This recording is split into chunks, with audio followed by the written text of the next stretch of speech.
The first bullet punched through the cafe window before Marcus Thompson could even breathe. His body was already moving. 12 feet. A young woman frozen at her table, a gun barrel seeking her chest. "Get down!" He tackled her, covered her, felt 3 rounds tear through his back like burning hammers. Marcus Thompson was a single black father, a janitor, nobody. The girl beneath him? She was Sophia Caruso, daughter of the most dangerous man in the city. And what happened next would change everything Marcus ever believed about family, loyalty, and what a man is truly capable of. Drop a comment with the city you're watching from, so I can see how far this story travels. And if you haven't already, hit that subscribe button. You don't want to miss what comes next. Marcus Thompson had been invisible his whole life. Not the kind of invisible that superheroes get. The kind where you walk through walls and nobody can touch you. Number. This was the other kind. The kind where people look right through you like you're not even there. The kind where you learn to take up less space, talk quieter, move smaller, just so the world doesn't notice you enough to push back. 34 years old, single father, 3 jobs, 1 daughter, 0 backup. That was Marcus Thompson's math. That was his life. And on October 17th, at exactly 4:47 in the afternoon, all of that was about to end. He didn't know it yet. He was just mopping the floor at Rosario's cafe, same as every Tuesday, watching the clock crawl toward 5 o'clock so he could pick up Destiny from after-school care before they charged him the late fee again. $20. That's what they charged if you were even 1 minute past 5:30. $20 he didn't have. "Marcus, table 7 needs bussing." That was Linda, the manager. 53 years old, perpetually stressed. Not mean exactly, but not kind either. She had a way of saying his name like it tasted bad in her mouth. "Yes, ma'am." Marcus leaned his mop against the wall and grabbed the gray bus tub. Table 7 was by the window, the good spot, where the afternoon sun came through and made everything look warmer than it actually was. A young woman sat at table 9, right next to it. She'd been there for an hour, maybe more. Laptop open, coffee getting cold, typing something that required all her attention. Marcus noticed her the way he noticed everyone, carefully, from the corners of his eyes, without making it obvious. That was another survival skill. You learned to watch without being seen watching. She was young, 20, maybe 21. Mixed heritage, Italian, he guessed, based on something in her features. Dark hair pulled back, expensive watch, clothes that probably cost more than his rent. Out of place, that's what she was.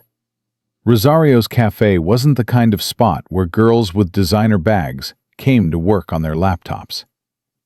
This was a working-class joint.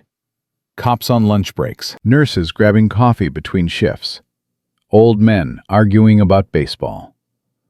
But here she was, and something about the way she sat, back to the wall, facing the door, eyes flicking up every time someone entered, told Marcus she wasn't just grabbing coffee. She was hiding. He recognized hiding. He'd been doing it his whole life. Marcus cleared table 7. Plates, cups, napkins balled up and scattered like someone had eaten in a hurry. He worked fast, efficient, the way you work when you've been doing the same job for 3 years, and your body knows the movements without your brain's permission. That's when he saw it. The car. A black SUV, tinted windows, moving slow down Maple Street. Too slow. The kind of slow that meant someone was looking for something. Or someone. Marcus's hands stopped moving. In Detroit, where he'd grown up, you learned to read cars the way other people read faces. You learned which ones meant trouble. You learned that slow cars with dark windows were never bringing good news. The SUV passed the cafe. Marcus watched it in the window's reflection, not turning his head, not making it obvious. His heart had started beating faster, though he couldn't have explained why. Just a car. Could be anybody. Could be nothing. He finished clearing the table, brought the tub back to the kitchen, washed his hands, checked the clock. 4:52. 38 minutes until he had to leave for Destiny. Marcus grabbed his mop and went back to work. The SUV came back at 4:56. Same slow crawl, same tinted windows. This time, it stopped directly across the street from the cafe. Marcus's whole body went cold. "Hey!" He approached the counter where Linda was counting receipts. "Linda, you see that car out there?" She didn't look up. "What car?" "Black SUV, across the street. It's been circling." "So? People circle. It's a public street." It stopped. Now Linda looked up, looked past Marcus to the window, looked at the SUV. Her face didn't change. "Probably waiting for someone. Mind your business, Marcus. Tables don't clean themselves." She went back to her receipts. Marcus stood there for a moment, feeling that cold feeling spread through his chest. He'd learned long ago not to argue with people like Linda. Learned that his concerns didn't carry the same weight as other people's concerns. Learned that being a black man in America meant your instincts were always questioned, always dismissed, always treated like paranoia until they were proven right. And by then, it was usually too late. He went back to mopping. But he positioned himself closer to the window, closer to the young woman at table 9, just in case. At 4:58, the SUV's passenger window rolled down. Marcus saw it happen, saw the glass slide down smooth and silent, saw the darkness inside the car, darker than it should have been, even with tinted windows. And then he saw the arm. A man's arm, tattooed, holding something black and metal and absolutely unmistakable. Time did something strange. Later, Marcus would try to explain it to the detectives, to the nurses, to anyone who would listen. He'd say that everything slowed down, that he could see each moment separately, like photographs being shuffled one by one, that his brain somehow processed what was happening before it actually happened. But that wasn't quite right. The truth was simpler. The truth was that Marcus Thompson had spent 34 years being invisible, being overlooked, being the kind of man who moved through the world without making waves. And in that moment, every single survival instinct he'd developed, every lesson learned on Detroit streets, every time he'd sensed danger and slipped away, every cell in his body that knew what violence looked like before it arrived, all of it fired at once. The gun barrel rose toward the window, toward table 9, toward the young woman who had no idea she was about to die. Marcus moved. "Get down!" The words tore out of his throat as his legs pumped, as his arms reached, as his whole body became a missile aimed at one target, getting between that girl and those bullets. 12 feet. That was the distance. He'd measured it later, pacing it out in his hospital room, trying to understand how he'd covered it so fast. 12 feet in less than 2 seconds. The young woman looked up. Her eyes found his. He saw confusion there, then fear, then the beginning of understanding as her gaze tracked past him to the window, to the car, to the gun. Marcus hit her like a freight train. His shoulder caught her in the chest. His arms wrapped around her waist.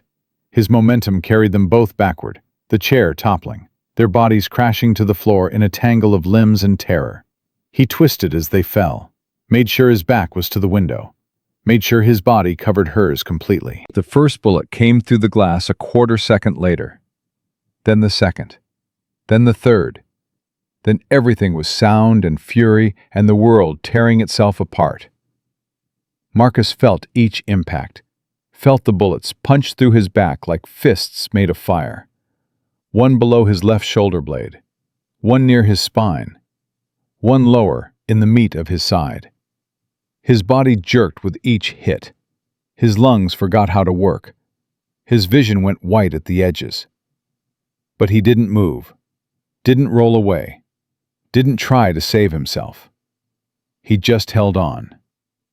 Beneath him, the young woman was screaming.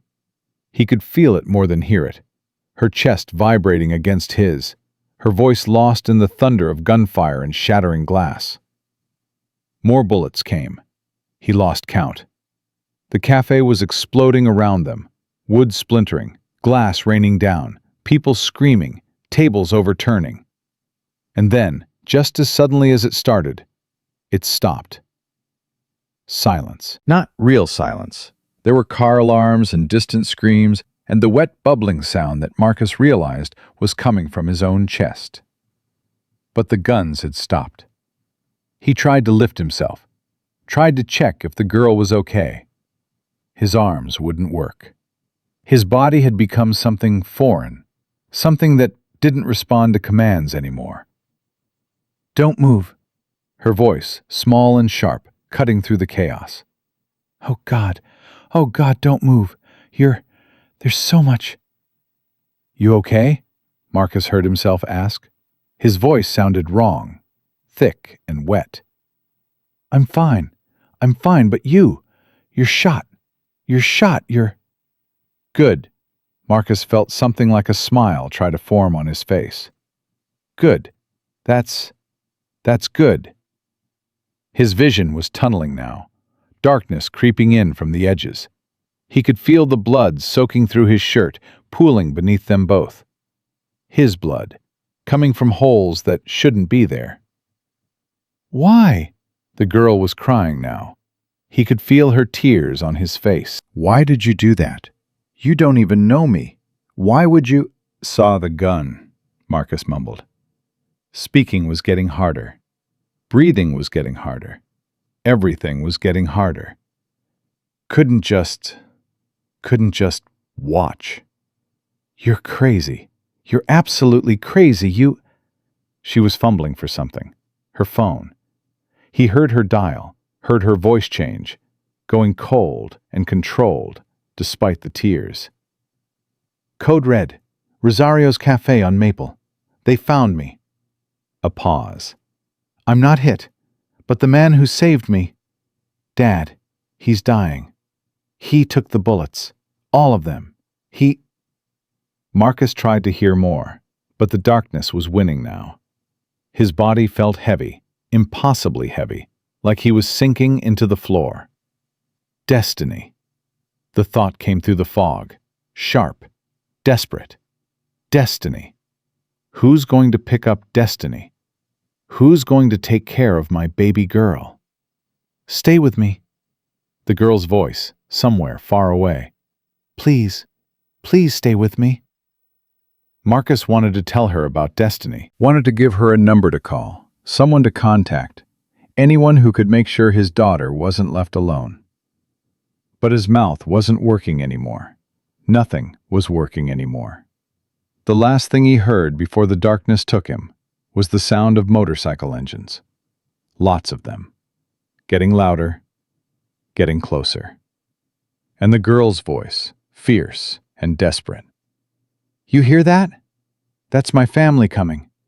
They're going to save you. You hear me? You're going to be okay. You have to be okay. You don't get to die. Not for me. Not like this." Marcus Thompson had one final thought before consciousness slipped away. My daughter. Please, someone take care of my daughter. Then there was nothing. Marcus Thompson hadn't always been invisible. There was a time, a brief, shining time, when he'd been somebody, when he'd had plans, dreams, a future that looked like something other than survival. He'd grown up in Detroit, East Side, the kind of neighborhood where you learned early that the world wasn't fair and nobody was coming to save you. His mother worked 2 jobs. His father was a memory and a photograph, and not much else. But Marcus was smart. Teachers noticed, said he had potential, said he could be something if he applied himself. And he did apply himself. Studied hard. Stayed out of trouble when trouble was everywhere. Got a scholarship to community college. Not much, but enough. Started taking classes in business administration. Had a plan. Associate's degree, then transfer to a 4-year school, then a real job, then a real life. He met Denise in his 2nd semester. She was studying nursing. Had a laugh that could light up a room, and a stubbornness that drove him crazy in the best way. They dated for a year, got engaged, found out she was pregnant 3 months before the wedding. Marcus dropped out of school to work full-time. No choice. They needed money for the baby, for the apartment, for everything that came with building a life together. "It's temporary," he told Denise. "I'll go back. Once the baby's older, once things settle down, I'll finish my degree." She believed him. He believed himself. Then Destiny was born. And then Denise died. Complications during delivery. Something went wrong with the bleeding. The doctors used words Marcus didn't understand, words that blurred together into one terrible reality. His wife was gone. His daughter had no mother, and he was alone. That was 8 years ago. 8 years of raising a child by himself. 8 years of working jobs that paid nothing and demanded everything. 8 years of watching his dreams get smaller and smaller until they fit inside the walls of a cramped apartment and the hours between shifts. Marcus hadn't gone back to school, hadn't finished his degree, hadn't become somebody. He'd just survived. And now, lying on the floor of Rosario's cafe with bullets in his back and his blood spreading beneath him, Marcus Thompson was fairly certain that surviving was over too. The first thing he became aware of was the beeping. Steady, mechanical, annoying in a way that felt almost personal. Then came the smell, disinfectant and floor wax, and something else. Something that reminded him of the hospital where Denise had died. Marcus's eyes snapped open. White ceiling. Fluorescent lights. IV tube running into his left arm. Machines beside him making that goddamn beeping noise. Hospital. He was in a hospital. Which meant he was alive. Which meant destiny. He tried to sit up. Pain exploded through his back. So intense it whited out his vision. Destiny, my daughter. Easy, brother, easy. A hand on his shoulder. Firm, but not rough. Keeping him down. Marcus blinked the spots out of his vision and turned his head toward the voice. The man sitting beside his bed was massive. 6'5", maybe 260, with a shaved head and a beard that looked like it had been there since the Reagan administration. He wore a leather vest covered in patches and pins. Colors, Marcus's brain supplied. Motorcycle club colors. "Your daughter's fine," the big man said. "She's been staying with one of our families. Good people. Teacher and her husband. Your girl's been drawing pictures for you, asking when her daddy's going to wake up." Relief hit Marcus so hard he felt tears prick his eyes. "She's okay? She's really okay?" "Safe as houses. Nobody touches that kid, I promise you." The big man shifted in his chair, which creaked under his weight. "Name's Brick. I'm with the Phantom Kings MC. Been sitting here making sure nobody bothers you while you're healing." "How long was I out?" 3 days. You coded twice. Once in the ambulance, once on the table. Doctors said you shouldn't have made it." Brick's expression was unreadable. 3 bullets. 2 collapsed your lung. Third one missed your spine by about half an inch. You got lucky. Or blessed, depending on how you look at it. Marcus processed this slowly. 3 bullets. 3 days. His daughter, safe with strangers. "The girl," he said, "from the cafe. Is she... not a scratch on her?" Thanks to you. The hospital room door opened before Marcus could respond. Two more men entered, both wearing the same leather vests as Brick. The first was younger, leaner, with cold eyes that scanned the room before settling on Marcus. The second was older, silver-haired, built like a man who'd spent his whole life doing things that required strength. His face had been broken and rebuilt more than once. A scar ran from his left eyebrow to his jaw. And his eyes. His eyes were like looking into a furnace. There was fire in there, barely contained. "This him?" The silver-haired man's voice was gravel and glass. "Yeah, Rock. This is Marcus Thompson." The man called Rock approached the bed slowly, each step deliberate, each movement controlled. He pulled up a chair and sat down, close enough that Marcus could smell leather and motor oil, and something else. Something that smelled like power. "You know who I am?" Rock asked. Marcus thought about the girl's phone call, the way she'd said, "Dad," the motorcycle engines converging on the cafe. "You're her father," Marcus said. "Sophia's father." "That's right." Rock's expression didn't change. "And you're the man who threw himself on top of my daughter when bullets came through that window. You're the man who took 3 rounds in the back so she wouldn't take one in the chest." Marcus didn't know what to say to that. "Why?" Rock asked. "You didn't know who she was? Didn't know who I am? Didn't know anything about the trouble she was in? So why?" Marcus thought about the question. It deserved an honest answer. "I saw the gun," he said finally. "I saw it pointing at her. And I couldn't just watch. Couldn't just stand there and let it happen. Most people would have hit the floor, saved themselves. Most people aren't me." Something shifted in Rock's eyes. The fire dimmed slightly, replaced by something that looked almost like respect. "No," Rock said. "They're not." He leaned forward, elbows on his knees. "I need to tell you something, Marcus Thompson. Something important. So I need you to really hear me." Marcus nodded. "That girl, my daughter, she's everything to me. Everything. Her mother died when she was 12. The same people who shot at her today were responsible for that. They've been trying to hurt my family for years. And Sophia..." Rock's voice cracked, just slightly. "Sophia is all I have left." He paused, collected himself. "You gave me the greatest gift anyone's ever given me. You gave me my daughter's life. And that's a debt I'm going to spend the rest of my days repaying, whether you want me to or not." "I don't need repaying," Marcus said. "I did what anyone would do." "That's where you're wrong." Rock stood up. "Most people would have run. You ran toward. That's the difference between a man and everyone else."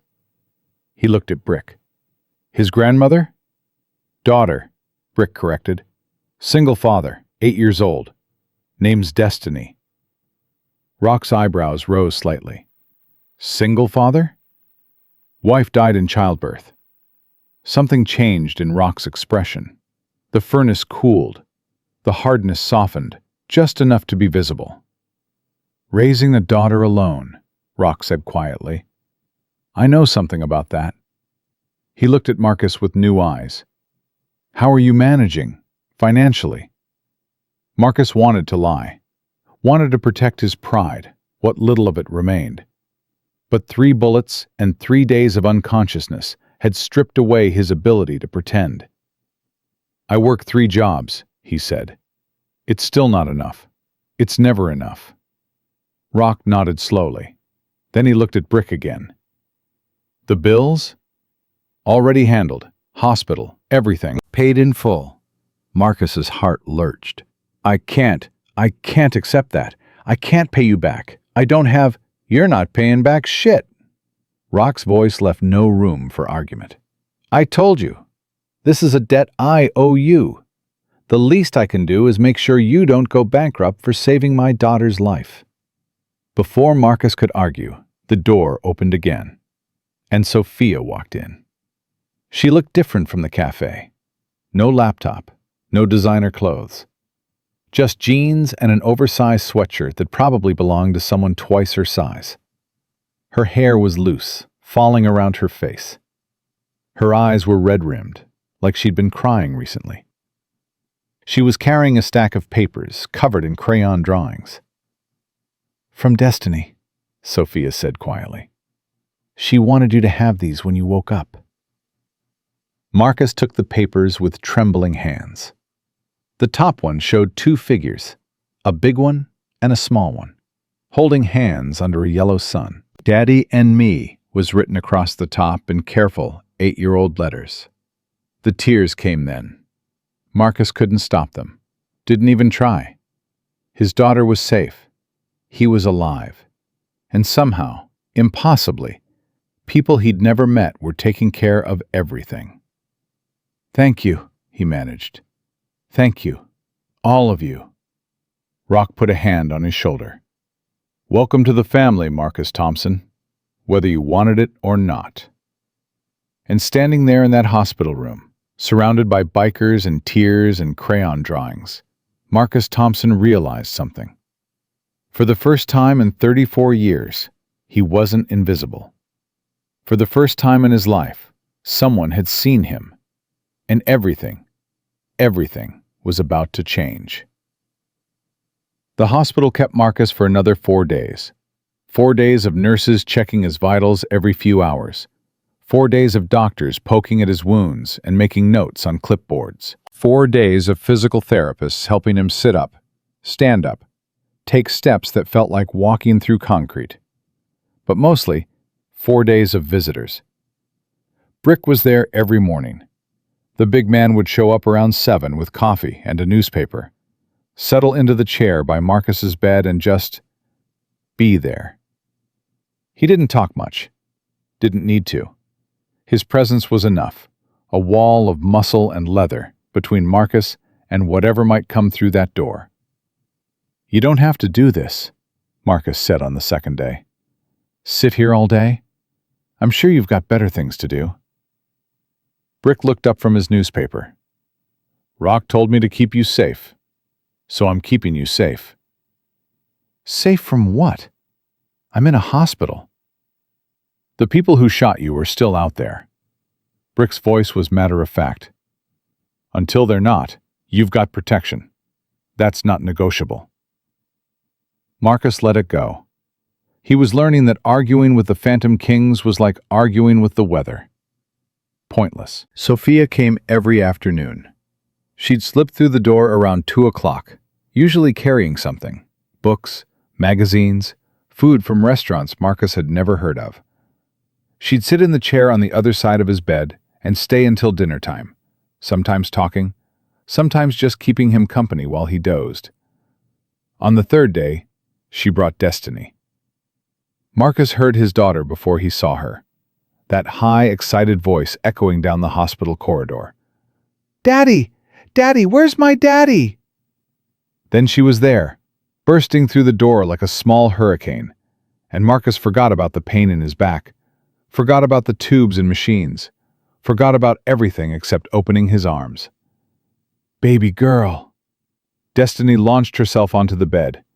Marcus caught her, held her tight, breathed in the smell of her hair, strawberry shampoo and something sweet, like she'd been eating candy. "Daddy, you were sleeping for so long." "Miss Sophia said you were tired from helping someone, but I told her you never sleep that long, not even on Sundays when you don't have to work." "I know, baby. I'm sorry I worried you."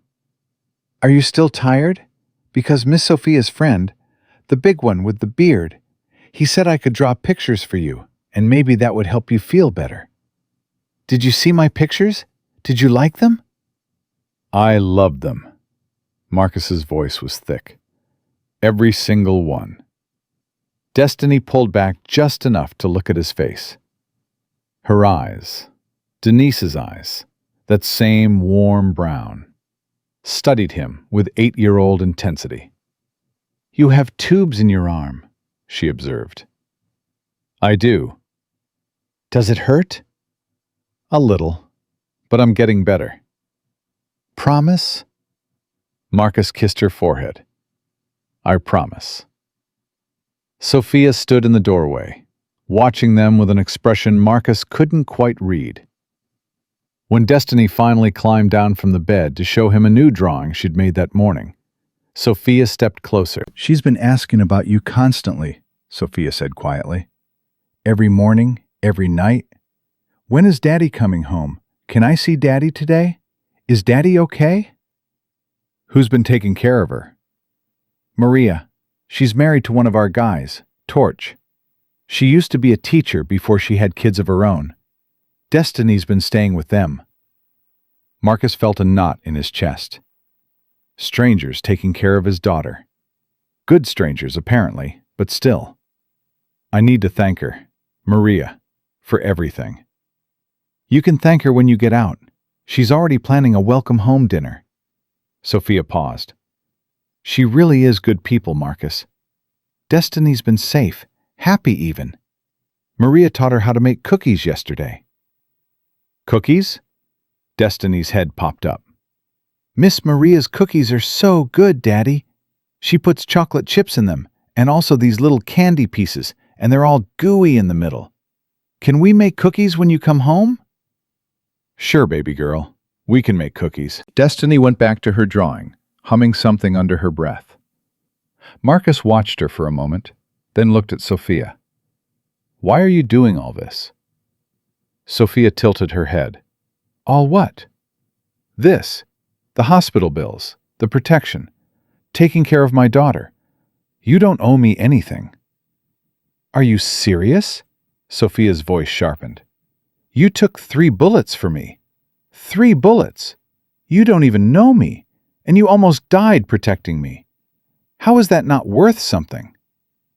"I did what anyone would do." "No, you did what almost no one would do." She sat down in the chair, closer to him now. "I've been around dangerous situations my whole life, Marcus. I've seen how people react when things go bad. Most people freeze. Most people run. Most people look out for themselves and nobody else." She leaned forward, her eyes intense. "You ran toward the bullets. You covered me with your body. You didn't even hesitate." Her voice cracked slightly. "Do you understand how rare that is? Do you understand what that means to my father? To me?" Marcus didn't have an answer for that. "My mother died when I was 12, Sophia continued.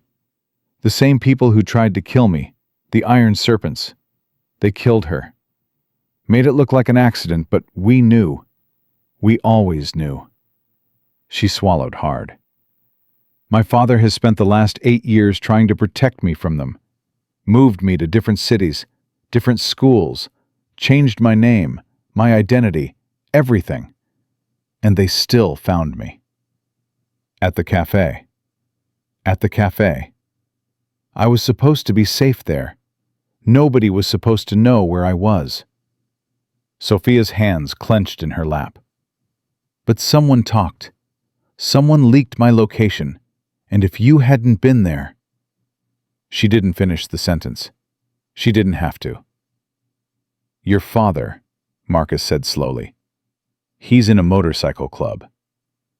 The Phantom Kings. He's the vice president." "And the Iron Serpents?" "Rival organization. They've been at war with us for years. Territory disputes, drug routes, the usual garbage." Sophia's mouth twisted. "But it's personal now. Has been since they killed my mother. They want to hurt my father any way they can. And hurting me hurts him the most." "Exactly." Marcus processed this. He'd known, on some level, that he'd stumbled into something bigger than a random shooting. But hearing it laid out like this, the history, the violence, the years of blood and revenge, made it real in a way it hadn't been before. "I'm not going to pretend to understand your world," he said finally. "Motorcycle clubs, rival gangs, All of that. It's not my life. I'm just a janitor trying to raise my daughter. I know. But I do understand one thing. He looked at Destiny, still absorbed in her drawing. I understand what it means to want to protect your family. What you'd do, what you'd sacrifice to keep them safe. Sophia followed his gaze. She's beautiful, your daughter. She's everything. I know what that's like too. Sophia stood up. My father wants to meet with you again, when you're out of the hospital. He has things he wants to discuss. What kind of things? The future. Sophia smiled slightly. Don't worry, it's not recruitment. He knows you're not the club type. But you saved his daughter's life. That creates a bond, whether you want it or not. And bonds come with responsibilities. On both sides. Before Marcus could ask what that meant, Destiny bounced over with her drawing. Look, Daddy, it's you and me and Miss Sophia and the big man with the beard. We're all eating cookies together. Marcus looked at the crayon drawing. 4 figures, holding hands, surrounded by brown circles that were presumably cookies. A yellow sun, a blue sky, a happy scene. It's perfect, baby girl, he said. Absolutely perfect. They released Marcus on a Monday morning. Brick drove him home in a massive pickup truck, black, with subtle club insignia on the tailgate. 2 other bikes followed behind. Prospects, Brick explained, keeping watch. You always travel like this? Marcus asked. With an escort? Only when we're moving valuable cargo. Marcus wasn't sure if Brick was joking. His apartment building looked the same as always. 4 stories of crumbling brick and barred windows, laundry hanging from fire escapes, the smell of garbage and cooking oil mixing in the autumn air. Home, such as it was. But something was different. A man stood outside the main entrance. Young, mid-20s, wearing casual clothes that almost hid the bulge of a weapon at his hip. He nodded at Brick as they approached. Prospect, Brick explained. He's been watching the building since you went into the hospital, making sure nothing happens. Nothing like what? Like the iron serpents deciding to finish what they started. Marcus's stomach tightened. He hadn't thought about that. Hadn't considered that saving Sophia might have made him a target too. Is my daughter safe? The words came out sharper than he intended. Is Destiny safe here? She's safe. The building's been watched around the clock. Nobody gets in or out without us knowing. Brick parked the truck and turned to face Marcus. Look, I'm not going to lie to you. The serpents know who you are now. They know you're the guy who saved Sophia Caruso, and they're not happy about it. So what do I do? For now, nothing. Rock's handling it. The serpents are going to learn that going after you would be the worst mistake they ever made. Brick's expression was grim. But until that lesson gets taught, you've got protection. You and your daughter both. Marcus climbed out of the truck, his back screaming with every movement. He looked up at his building, at the familiar windows and cracked concrete, at the life he'd built from nothing. This is temporary, he said. The protection, the watching, all of it. That's up to Rock. No. Marcus turned to face Brick. It's up to me. I appreciate what you're all doing. Really. But I'm not going to live like this. Looking over my shoulder, having people follow me around. That's not a life. Not for me. And definitely not for my daughter.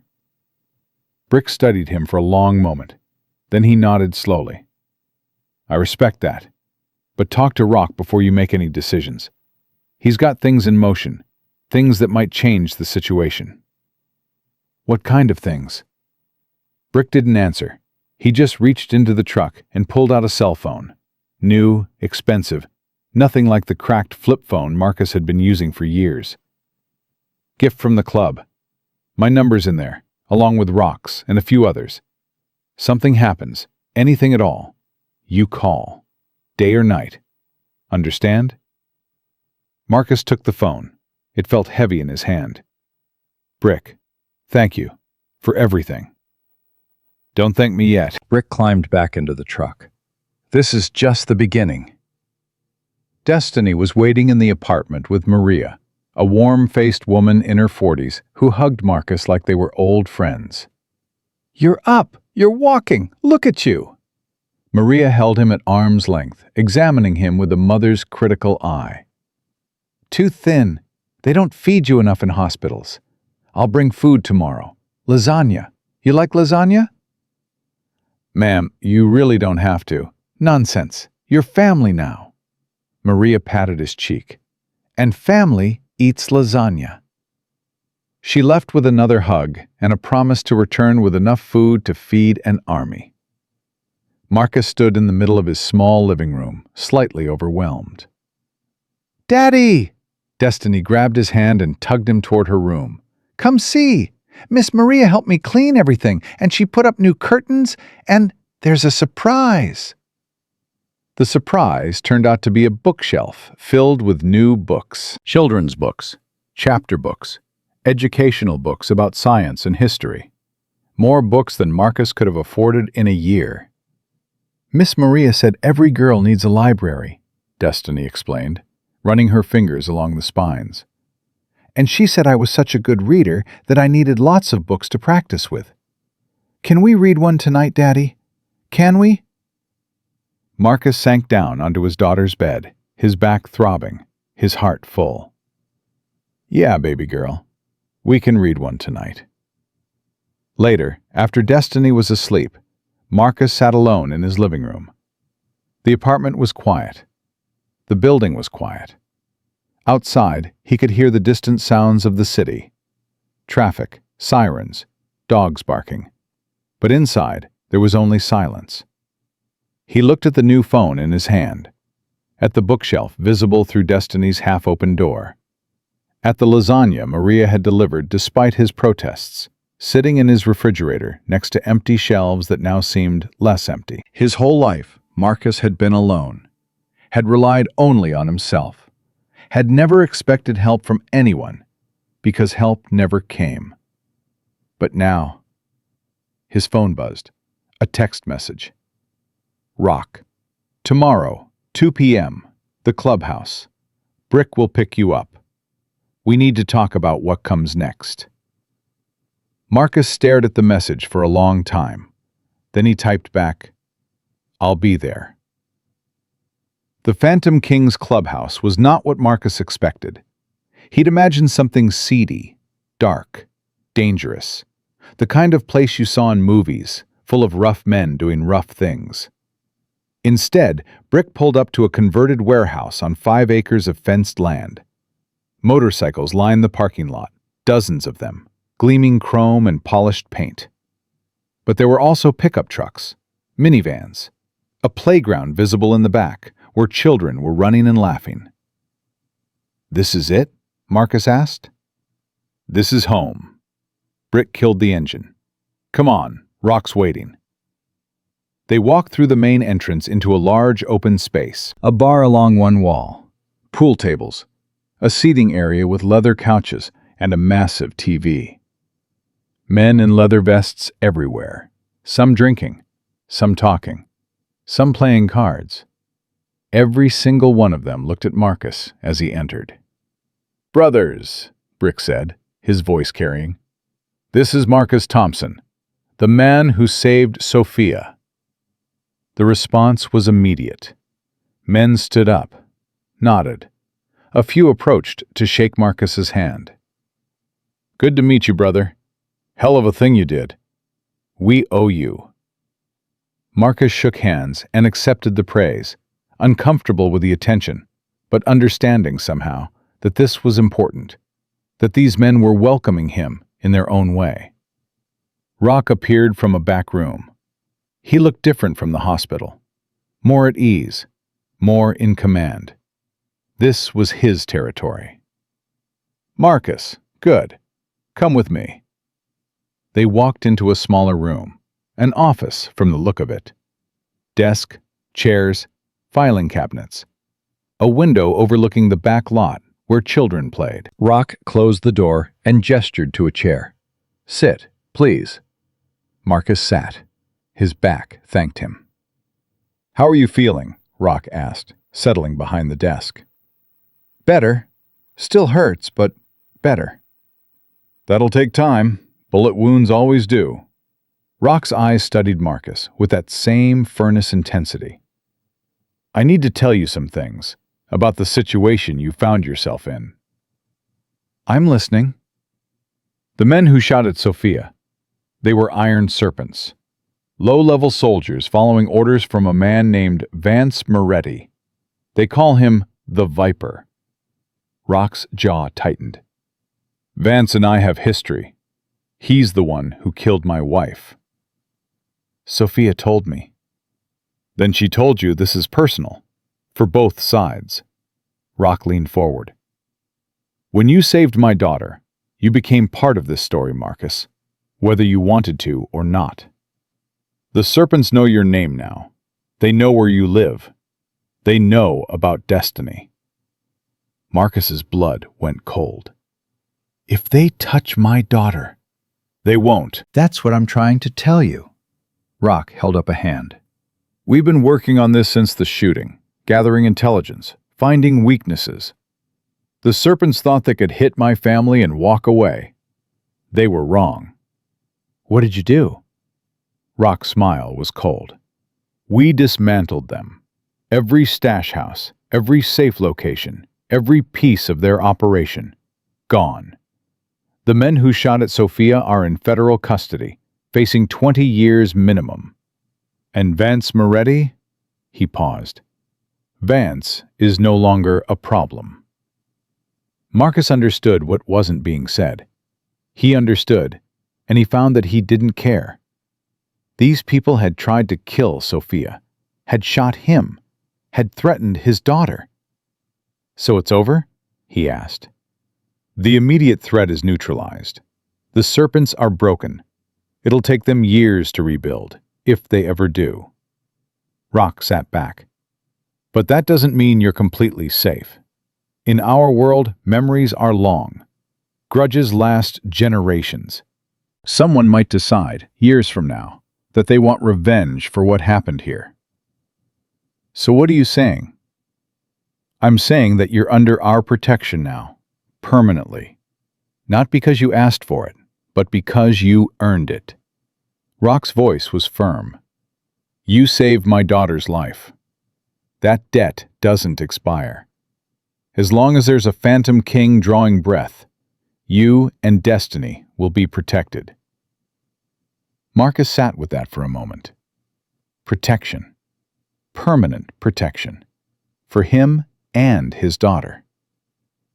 "And in return," he asked, "what do you want from me?"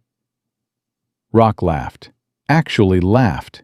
A genuine sound that transformed his scarred face. "Nothing, Marcus. That's what you don't understand. This isn't a transaction. This isn't a business deal. This is family." He shook his head. "You protected my family when you didn't have to.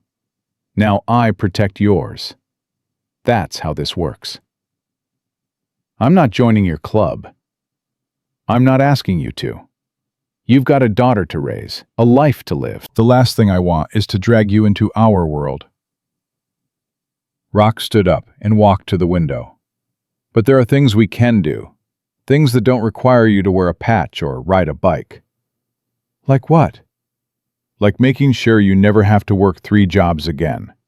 Like making sure destiny goes to a good school. Like making sure you have opportunities that were never available before." Marcus's throat tightened. "I don't need charity." "This isn't charity." Rock turned to face him. "This is investment. You're a good man, Marcus Thompson. Honorable. Brave. The kind of man this world needs more of. Helping you isn't charity. It's making sure that good men can actually live instead of just survive." He walked back to the desk and opened a drawer, pulled out a business card. "I've got a friend who runs an auto shop. Legitimate business. Good pay. benefits, the works. He's looking for someone reliable, someone he can trust. Rock slid the card across the desk. The job's yours if you want it. Marcus looked at the card, looked at Rock, looked at everything he'd been offered. Why? His voice was barely above a whisper. Why are you doing all this? Rock was quiet for a long moment. Then he spoke, and his voice was softer than Marcus had ever heard it. Because I know what it's like to raise a daughter alone, to lie awake at night worrying about whether you can keep her safe, keep her fed, keep her happy, to feel like the whole world is against you and nobody gives a damn. He met Marcus's eyes. You saved my daughter. Let me help you save yours. Marcus picked up the business card, read the name, read the address. Okay, he said finally. Okay, I'll take the job. Rock nodded, extended his hand. Marcus shook it, and somewhere in that handshake, something shifted. Something changed. A door opened to a future Marcus had never imagined. He walked out of that office a different man than the one who'd walked in. Marcus started at the auto shop the following Monday. Tony's Automotive was a clean operation on the east side of town. 6 bays, a waiting room with actual magazines and working coffee machines, and a crew of mechanics who knew their business. The owner, Tony Reyes, was a barrel-chested man in his 50s who shook Marcus's hand like he meant it. Rock told me about you, Tony said. Said you're good people. That's enough for me. I appreciate the opportunity, Mr. Reyes. Tony, and don't appreciate anything yet. You still got to prove you can do the work. But there was warmth in his voice. You know anything about cars? I know how to change oil, check brakes, basic stuff. Then you'll learn the rest. Everyone starts somewhere. Tony handed him a uniform shirt. Bay 3. You're with Eddie today. He'll show you the ropes. Eddie turned out to be a lanky guy in his 30s, with grease permanently embedded under his fingernails, and a habit of singing old Motown songs while he worked. He talked Marcus through brake pad replacements and oil changes and tire rotations, patient and thorough. Rock send you? Eddie asked during their lunch break. Yeah. Figured. He sends all his charity cases here. Eddie grinned at Marcus's expression. Relax, man. I'm messing with you. Tony's good people. Rock's good people. You're gonna be fine. And he was fine. Better than fine. The work was honest. The pay was fair. The hours let him pick up Destiny from school without worrying about late fees. For the first time in years, Marcus felt like he could breathe. 3 weeks in, Tony pulled him aside. You're doing good work, Marcus. Real good. Thank you. I'm promoting you to full mechanic. 50 cents more an hour. Plus, you start learning the advanced stuff. Transmissions, engine work, diagnostics. Tony clapped him on the shoulder. You earned it. That night, Marcus took Destiny out for ice cream. They sat at a little table by the window, her working through a sundae that was almost bigger than her head. Him watching her with a heart so full, it hurt. Daddy, are you happy? The question caught him off guard. What do you mean, baby girl? You're smiling more. Destiny licked chocolate off her spoon. You used to be sad a lot. When you came home from work, you looked tired and sad. But now you smile. Marcus reached across the table and squeezed her hand. Yeah, baby, I'm happy. Because of your new job? Because of a lot of things. The job, you, the people who've been helping us. Like Miss Sophia? Like Miss Sophia. Destiny nodded seriously. I like Miss Sophia. She's pretty, and she smells nice, and she reads to me with funny voices. She paused. Is she going to be my new mommy? The question hit Marcus like a punch to the chest. Where did that come from? Maria said something when she thought I wasn't listening. Destiny's eyes were wide and curious. She said you and Miss Sophia looked at each other like people who were in love. Are you in love with Miss Sophia, Daddy? Marcus didn't know how to answer that. Sophia had been coming around more often lately, stopping by the apartment with food, taking Destiny to the park while Marcus worked, helping with homework and bedtime stories. She'd become part of their routine in ways Marcus hadn't fully processed. "Miss Sophia is a friend," he said carefully. "A good friend. But do you love her?" It's complicated, baby girl." Destiny shrugged, apparently satisfied with that answer, and went back to attacking her sundae. But the question stayed with Marcus long after they'd gone home, long after Destiny was asleep. Did he love Sophia?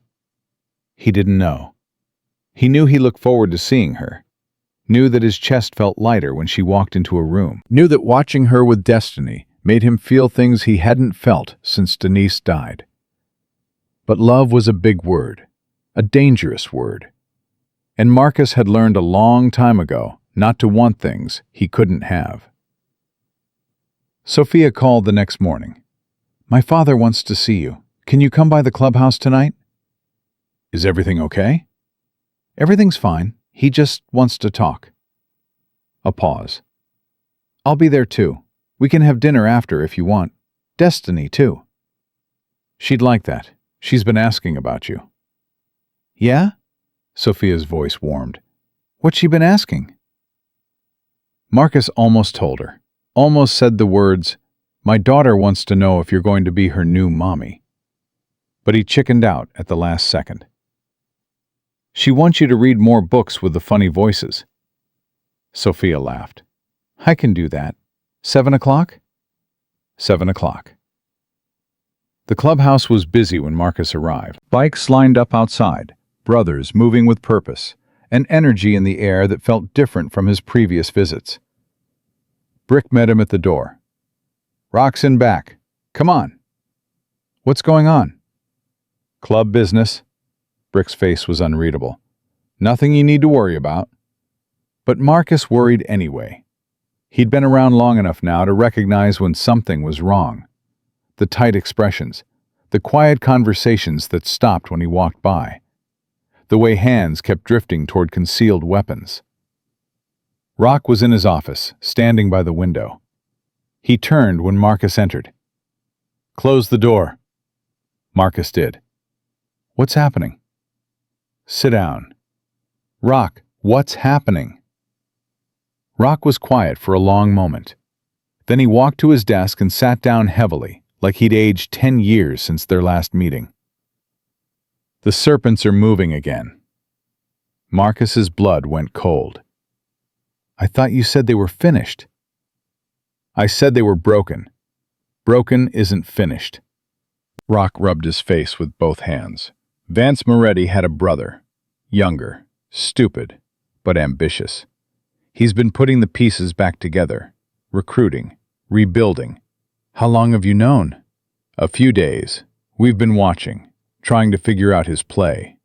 Rock's eyes met Marcus's. "We figured it out." "What is it?" "You." The word hung in the air between them. "Me?" "Victor. That's the brother. He's obsessed with what happened. His brother went down because of the hit on Sophia. And you're the one who made that hit fail. You're the reason everything fell apart." Rock's voice was grim. "In his mind, you're the one who needs to pay." Marcus felt the world tilt beneath him. "My daughter. Is my daughter safe?" "For now. We've increased security, moved more men into your neighborhood. But Marcus," Rock leaned forward, "Victor's not thinking straight. He's running on rage and wounded pride. Men like that are unpredictable." "What are you saying?" "I'm saying you might need to disappear for a while. You and Destiny. Just until we neutralize the threat." "Disappear where?" "We've got a place upstate. Cabin in the woods. Completely off the grid. You'd be safe there." "And my job? My daughter's school? Our life?" "Would all be waiting for you when this is over." Marcus stood up, paced the small office. His back was throbbing. It always throbbed when he was stressed, and his mind was racing. "How long?" "Weeks, maybe months. However long it takes to put Victor down." Months? Marcus spun around. You want me to pull my daughter out of school for months? To hide in the woods like a scared animal because some punk with a grudge might do something? That punk killed 2 people last week, club associates, shot them in their homes. Rock's voice hardened. This isn't paranoia, Marcus. This is survival. The words hit Marcus like ice water. 2 people killed, in their homes. Jesus, now you understand. Rock stood up and approached Marcus. I know this isn't what you wanted. I know you just got your life together, and now I'm asking you to put it on hold. But your safety, Destiny's safety, that comes first. It has to come first. Marcus's mind was spinning. Destiny, his little girl, in danger because he'd done the right thing, because he'd saved someone's life. When do we leave? Tonight. The sooner the better. Can I at least say goodbye to Sophia? Something shifted in Rock's expression, a softening. She's downstairs, waiting for you. Marcus found Sophia in the main room, sitting alone at a table in the corner. She looked up when he approached, and he saw it immediately. The redness around her eyes, the tension in her shoulders. She'd been crying. Your father told me. Sophia nodded. I'm so sorry, Marcus. This is my fault. All of this. If you hadn't saved me, then you'd be dead. Marcus sat down across from her. Don't do that. Don't apologize for being alive. But you have to leave. You and Destiny. Because of me. Because of the people who want to hurt you. That's not the same thing. Sophia looked down at her hands. I was hoping... I thought maybe... Maybe what? Maybe this time would be different. Maybe I could have something normal. A friend, She stopped herself. It doesn't matter. Marcus reached across the table and took her hand. Her skin was warm. She looked up, surprise in her eyes. It matters, he said. It all matters. Marcus... Sophia, I need to ask you something, and I need you to be honest with me. Okay? These feelings I have, when I see you, when you're with my daughter, when you're not around and I catch myself wondering what you're doing. His voice was rough. Are those just me, or is there something here? Sophia's breath caught. You have feelings? I think I might be falling in love with you. The words came out before he could stop them. Which is crazy, because my life is a mess and your family is dangerous, and I'm about to go hide in the woods for months. But there it is. Sophia stared at him. Then she laughed, a wet, choked sound that was half sob and half joy. I've been falling for you since the hospital, she said. When you woke up and the first thing you asked about was your daughter. When you looked at those crayon drawings like they were priceless art. When you stood up to my father and told him you didn't need charity. Yeah? Yeah, she squeezed his hand. I tried to fight it, told myself you deserve better than my mess. Told myself I'd only bring you pain. But I couldn't stay away. Then don't. Marcus pulled her hand to his chest. Whatever this is, whatever we're becoming, don't stay away. Even when I'm gone. Even when this is over. I won't. Sophia's eyes were bright with tears. I promise. The clubhouse door burst open. Both of them turned. Brick was running toward them, his face pale, his phone pressed to his ear. Rock! Rock! Rock emerged from the back, moving fast. What is it? The prospect we had on Marcus's building. He's not answering, and there's been shots fired reported in the area. Marcus's world stopped. Destiny. The word came out as a whisper, then louder. Destiny! He was moving before anyone could stop him, running for the door. He heard shouting behind him, Rock's voice, Sophia screaming his name, but none of it mattered. His daughter. His baby girl. Brick caught him at the entrance, massive arms wrapping around Marcus like bands of steel. Let me go! Let me go! You can't go alone! Marcus, listen to me! That's my daughter. They have my daughter. We don't know that yet. We don't know anything yet. Brick was struggling to hold him. If you go in there alone and they've got her, you both die. Is that what you want? The words penetrated the panic. Marcus stopped fighting. His breath was coming in ragged gasps. Please, his voice cracked. Please, she's all I have. Rock appeared beside them. His face was hard, controlled, but his eyes blazed with fury. Brick, take Marcus. 3 bikes with you. The rest of you, with me. He pulled out his phone, started barking orders. I want every serpent location hit. Now. All of them. And get me eyes on Marcus's building. I want to know exactly what we're walking into. Rock. Sophia grabbed her father's arm. Let me come. No. Dad. I said no. Rock's voice was absolute. I'm not losing you too. But Destiny is going to be fine, because I'm going to burn down everyone who touched her. Rock turned to Marcus. You stay with Brick. You do exactly what he says. And when this is over, you're going to hold your daughter again. I promise you that. And if you're wrong... Rock didn't answer. He was already moving, already shouting orders, already transforming from concerned father into the thing that had made him vice president of the Phantom Kings. A weapon. Brick dragged Marcus to a waiting truck. 2 bikes fell in behind them as they peeled out of the clubhouse parking lot.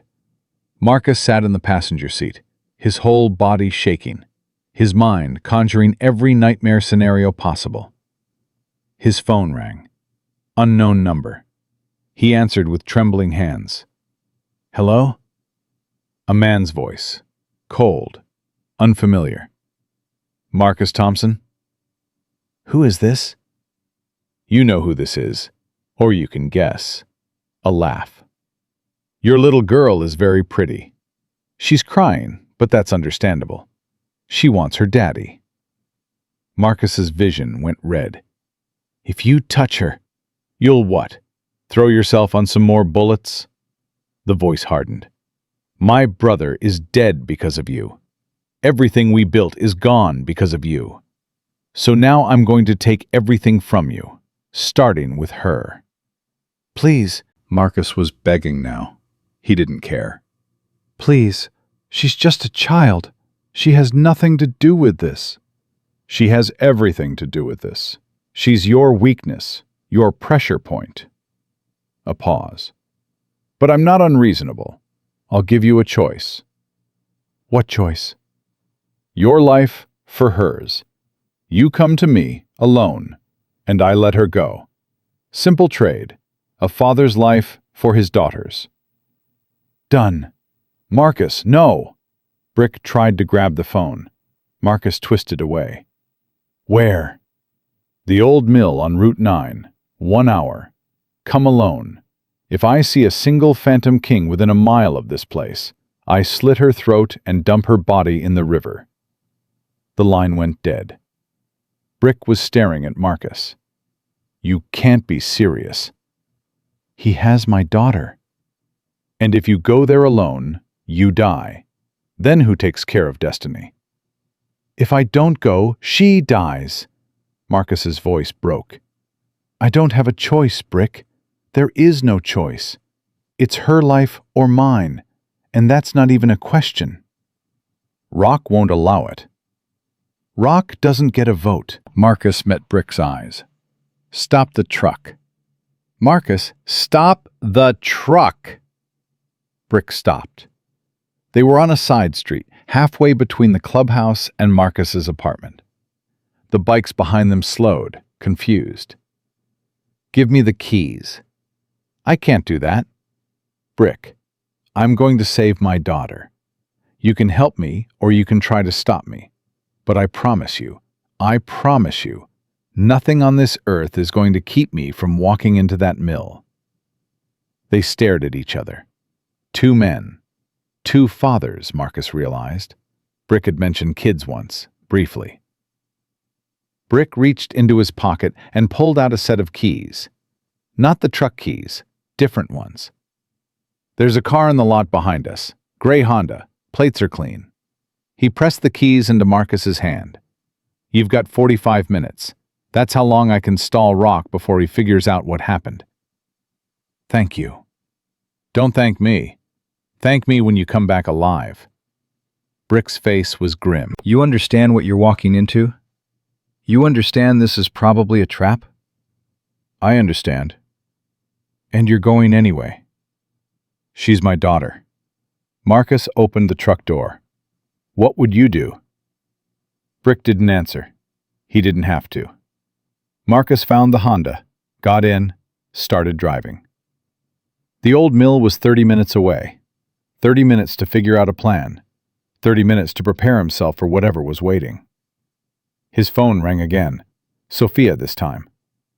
Marcus, Brick told me. Please don't do this. Please. I have to.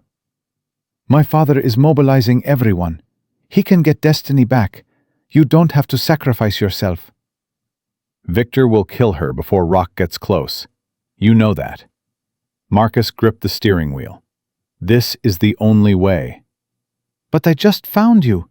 Sophia's voice was raw with pain. I can't lose you. And I can't lose her. She's everything, Sophia. She's the only good thing I've ever done. If she dies because of me... He couldn't finish the sentence. Silence on the line. Then Sophia spoke again. I'm sending you something. A location. There's a side entrance to the mill, east side, hidden behind the old generator building. It might give you an advantage. How do you know about that?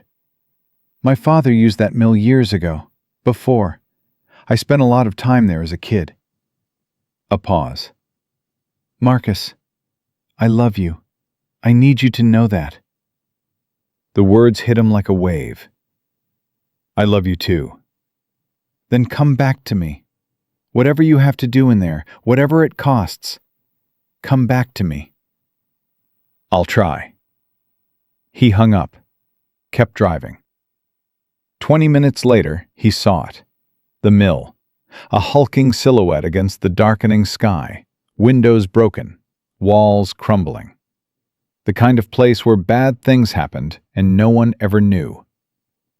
Marcus parked a quarter-mile away, walked the rest of the distance on foot, found the side entrance Sophia had mentioned, a rusted door half hidden by overgrown bushes.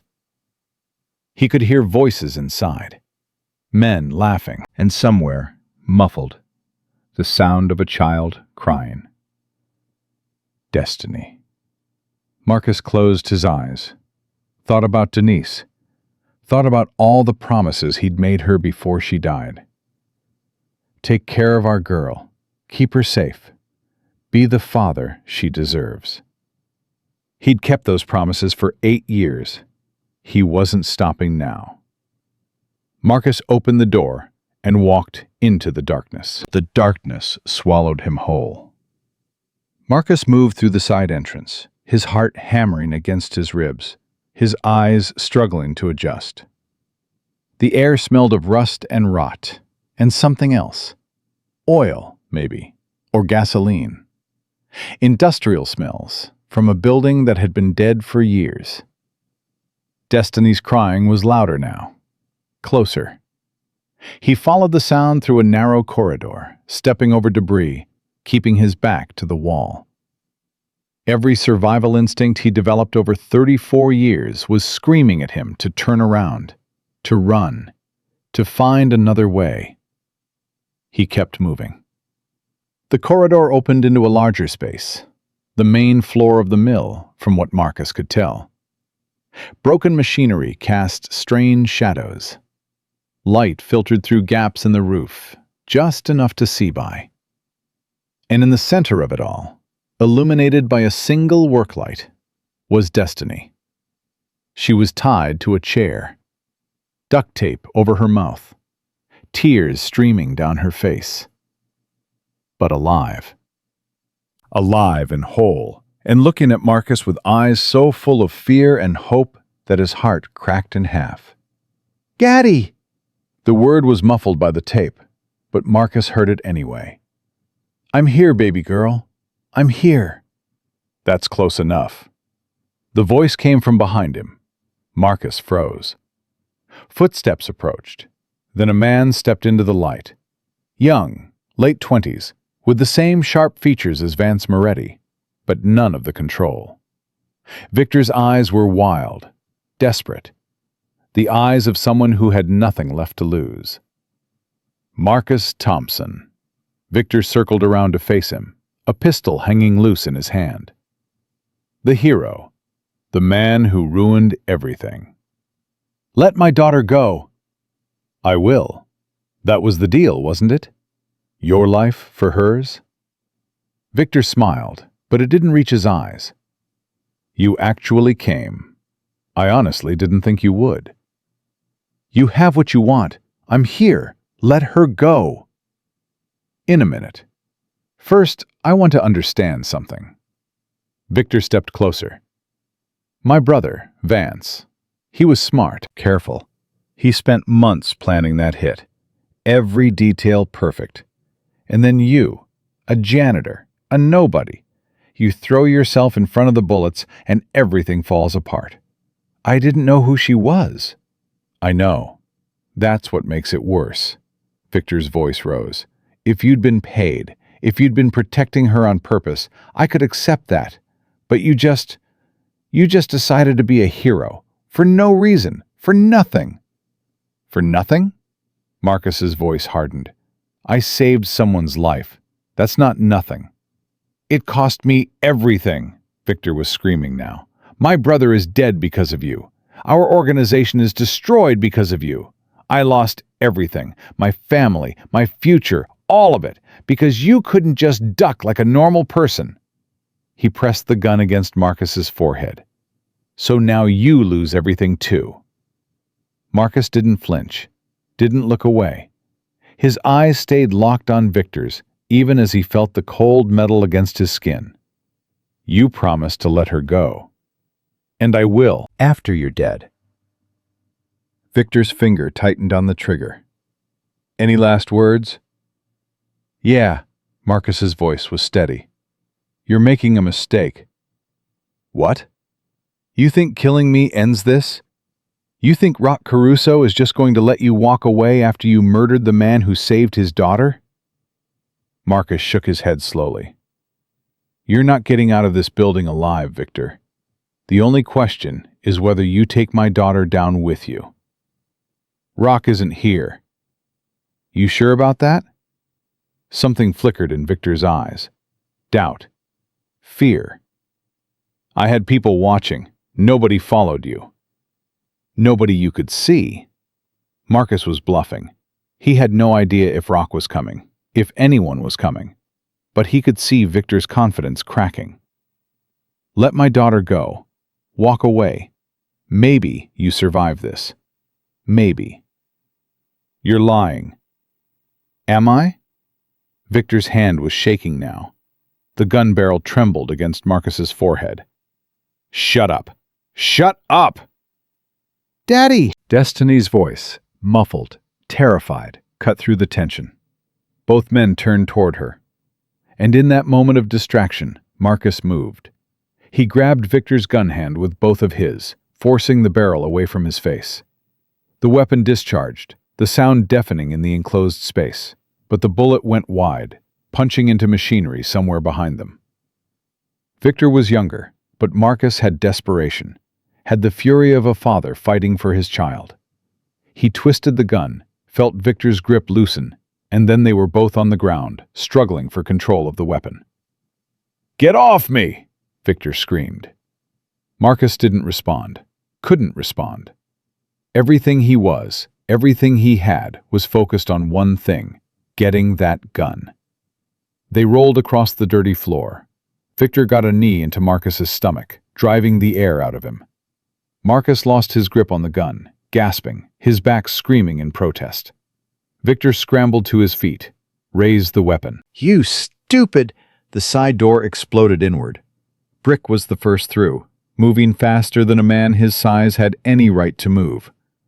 Behind him came others, phantom kings in their cuts, weapons drawn, spreading through the space like a tide of leather and fury.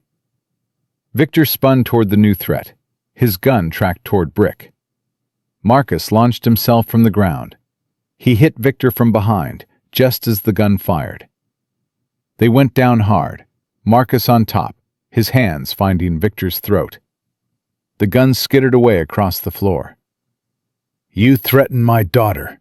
Marcus's voice was barely human. "You put your hands on my child." Victor clawed at Marcus's grip. His face was turning purple. His legs kicked helplessly. "Marcus." Rock's voice, calm and controlled, cut through the red haze. "Marcus, that's enough." "He took my daughter. He was going to kill her." "And now he's going to answer for it. But not like this." Rock's hand landed on Marcus's shoulder. "Let him go. Let us handle him." Marcus's hands didn't move. Couldn't move. Every part of him wanted to squeeze until Victor's neck snapped, until the threat was gone forever. "Daddy?" Destiny's voice. Small. Scared.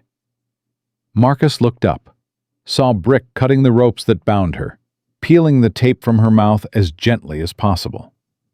Saw his daughter, his baby girl, reaching for him with trembling arms. He let go of Victor. The younger man collapsed, gasping for air, as Marcus stumbled toward Destiny. She launched herself at him the moment she was free, and he caught her, held her, felt her small body shaking against his. "I've got you," he whispered into her hair. "I've got you, baby girl. You're safe. You're safe." "I was so scared, Daddy. The bad men came and grabbed me and I couldn't.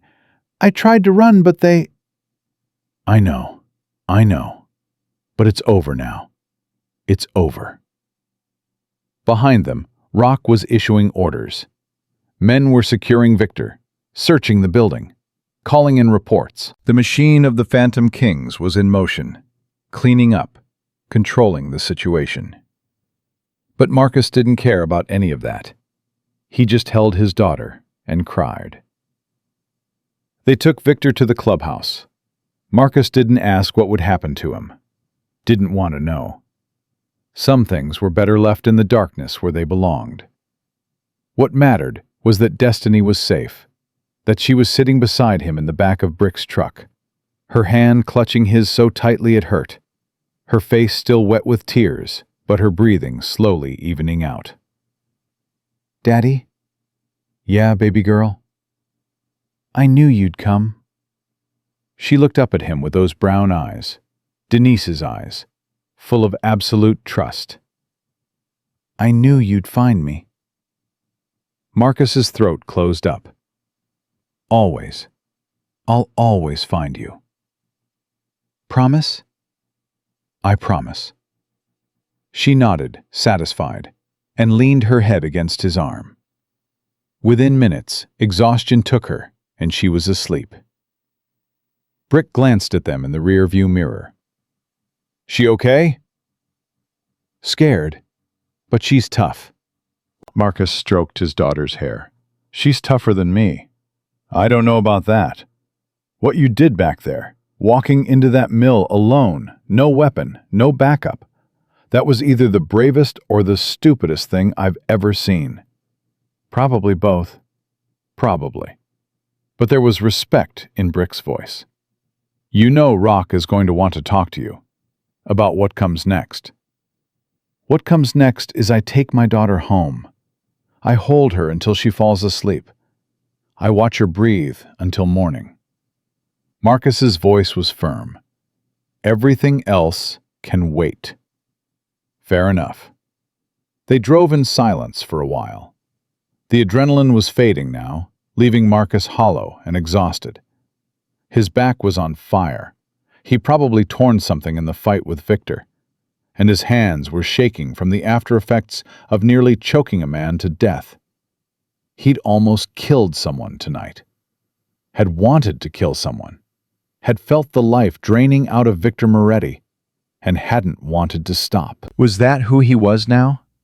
Was that what this new life was making him? "You're thinking too hard." Brick's voice broke through his thoughts. "I can hear it from here." "I almost killed him." "Yeah. I wanted to kill him." "Also, yeah." Brick met his eyes in the mirror. "And you didn't. That's the part that matters." "Is it? Because right now it feels like I'm becoming someone I don't recognize. Someone who chokes people and walks into gunfights and—" "Someone who protects his family," Brick cut him off. "That's all you are, Marcus. A father who protects his family. There's no shame in that." "There's got to be a line somewhere." "Maybe. But tonight wasn't the night to find it." Brick turned onto Marcus's street. "Tonight was the night to do whatever it took to save your daughter. You did that. Everything else is just noise." They pulled up in front of Marcus's building. More Phantom Kings were there. Prospects Marcus recognized, watching the entrances, keeping the building secure. Sophia was waiting on the stoop. She stood when the truck stopped, her face pale and drawn, and Marcus saw the moment she spotted him through the window. The relief that flooded her features, the way her whole body seemed to sag. Brick helped Marcus carry Destiny inside. The girl stirred but didn't wake, too exhausted by the night's terror. They laid her in her bed, covered her with her favorite blanket, and Marcus stood there for a long moment, just watching her breathe. She was safe. She was home. She was alive. Nothing else mattered. Sophia was in the living room when he emerged. She started to speak, but Marcus crossed the distance between them in 3 steps and pulled her into his arms. "Marcus, I thought I was going to die tonight." His voice was muffled against her hair. "I walked into that building thinking I'd never see you again, never hold you again." "But you did. You came back." "I almost didn't." He pulled back to look at her face. "He had a gun to my head, Sophia. Another second and—" "Don't." She pressed her fingers to his lips. "Don't talk about what almost happened. You're here. You're alive. That's what matters." "How did Rock know? How did he find me?" "I told him about the side entrance. And Brick had a tracker on that car he gave you." Sophia's smile was watery. "Did you really think he'd just let you go alone?" "I thought—" "You thought you were being heroic. And you were. But you're not alone anymore, Marcus. You don't have to do everything yourself." She cupped his face in her hands. "You have people who care about you. People who will fight for you. Please, let us." Marcus closed his eyes, let her words wash over him. His whole life he'd been alone, had learned to rely only on himself because no one else was coming, had built walls so thick even he sometimes forgot what was behind them. But Sophia was right. Things were different now. "I love you," he said. "I don't know when it happened or how, but I love you."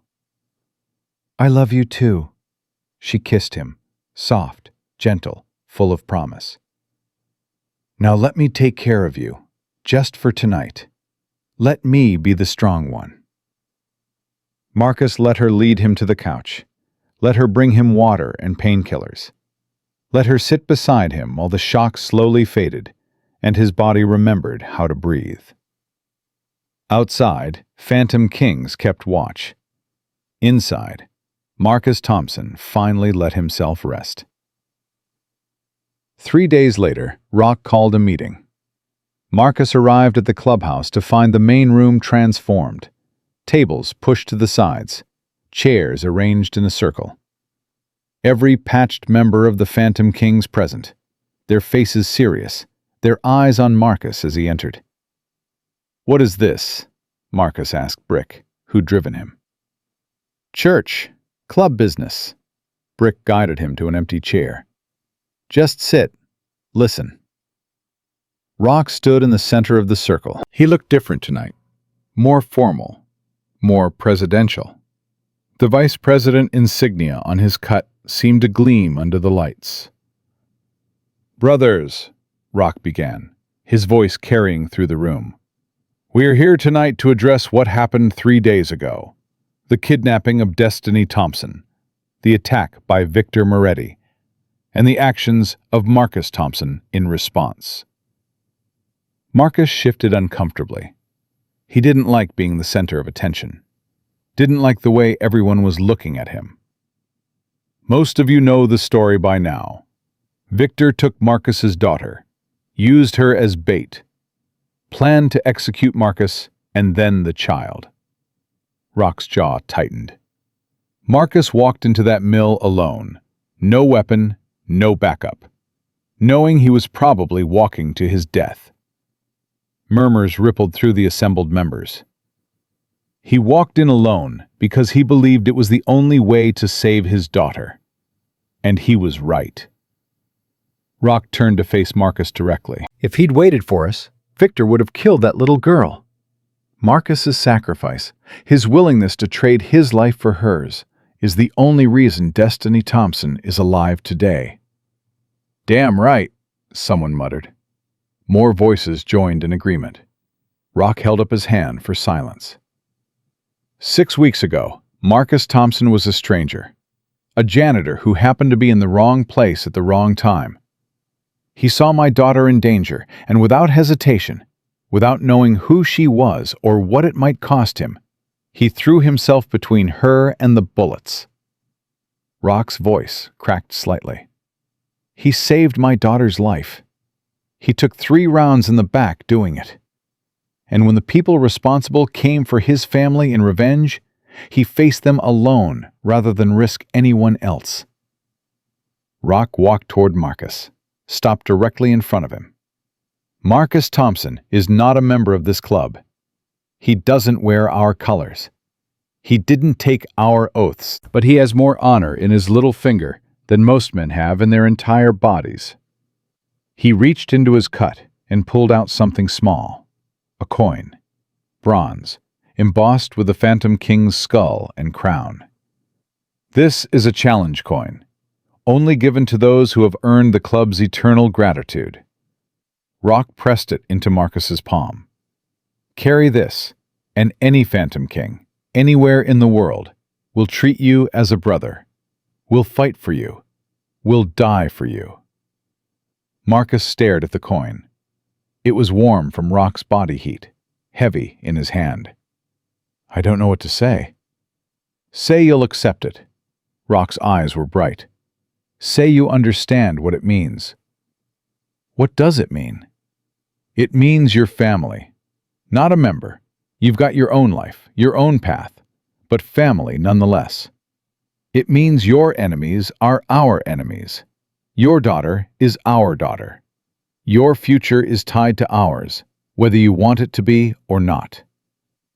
Marcus looked around the room, at Brick, who was nodding solemnly, at Snake and Eddie and Tony and all the others whose names he'd learned over the past weeks, at the family he'd stumbled into, the brotherhood he'd never asked for, but had somehow earned.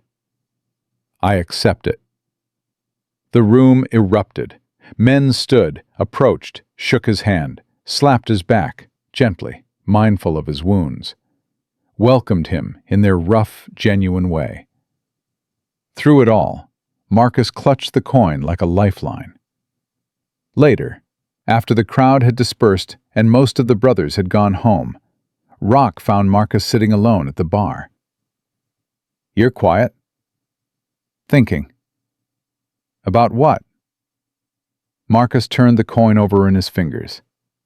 "About how different my life is from 6 weeks ago. I was invisible, working 3 jobs, barely surviving." He looked up at Rock. "Now I have a real job. My daughter's in a good school. I have people willing to die for me." "And that bothers you?" "It scares me." Marcus's voice was honest. "I don't know how to have things. My whole life has been about losing things. Losing my parents. Losing my wife. Losing opportunities and chances and hope. I've gotten real good at losing. So what's the problem with winning for once? The problem is, I don't trust it. Marcus set the coin on the bar. Every time I start to believe things are getting better, something comes along and takes it away. Denise died. Destiny almost died. I almost died 3 days ago. You think the other shoe's going to drop? I know it is. It always does. Rock was quiet for a moment. Then he sat down on the stool beside Marcus. Let me tell you something about my wife, Maria. She was the best thing that ever happened to me. Beautiful, smart, tough as nails.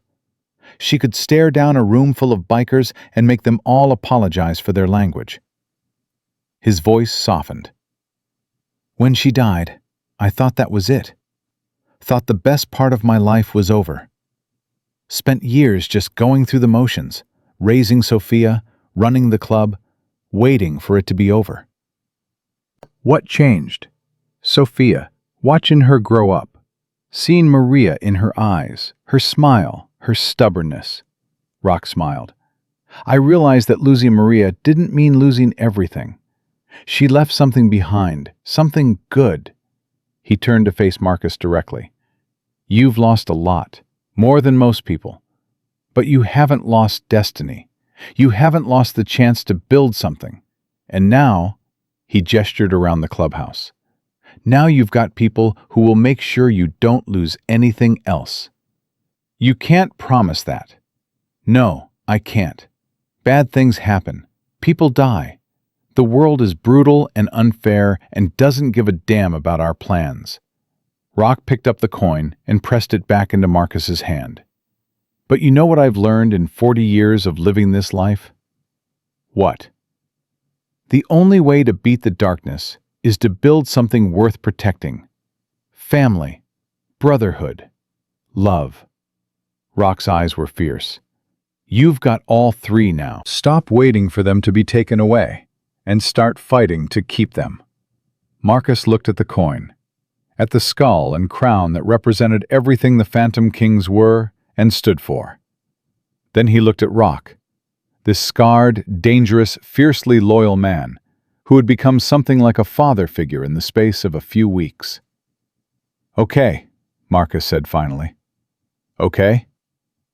Okay. I'll stop waiting. He slipped the coin into his pocket. I'll start fighting. Rock smiled. That's what I wanted to hear.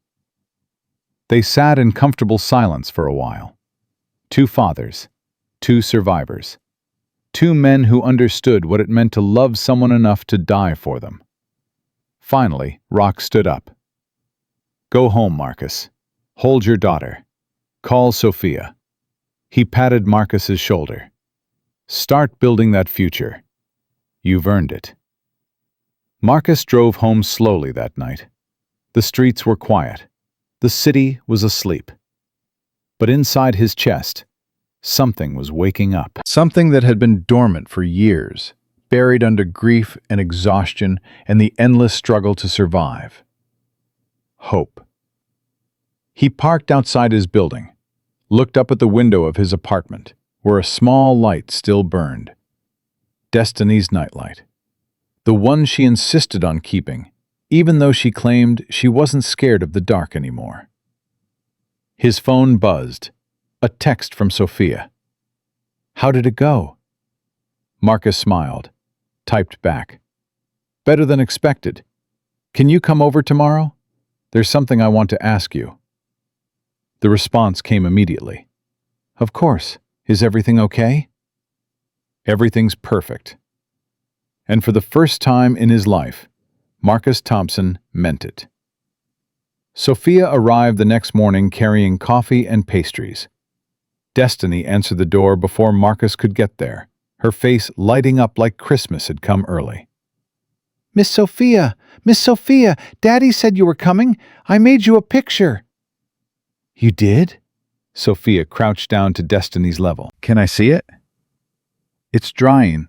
I used lots of glitter, so it has to dry, or it'll smear everywhere, and then it won't be sparkly anymore. Destiny grabbed Sophia's hand and pulled her inside. Come look, but don't touch it.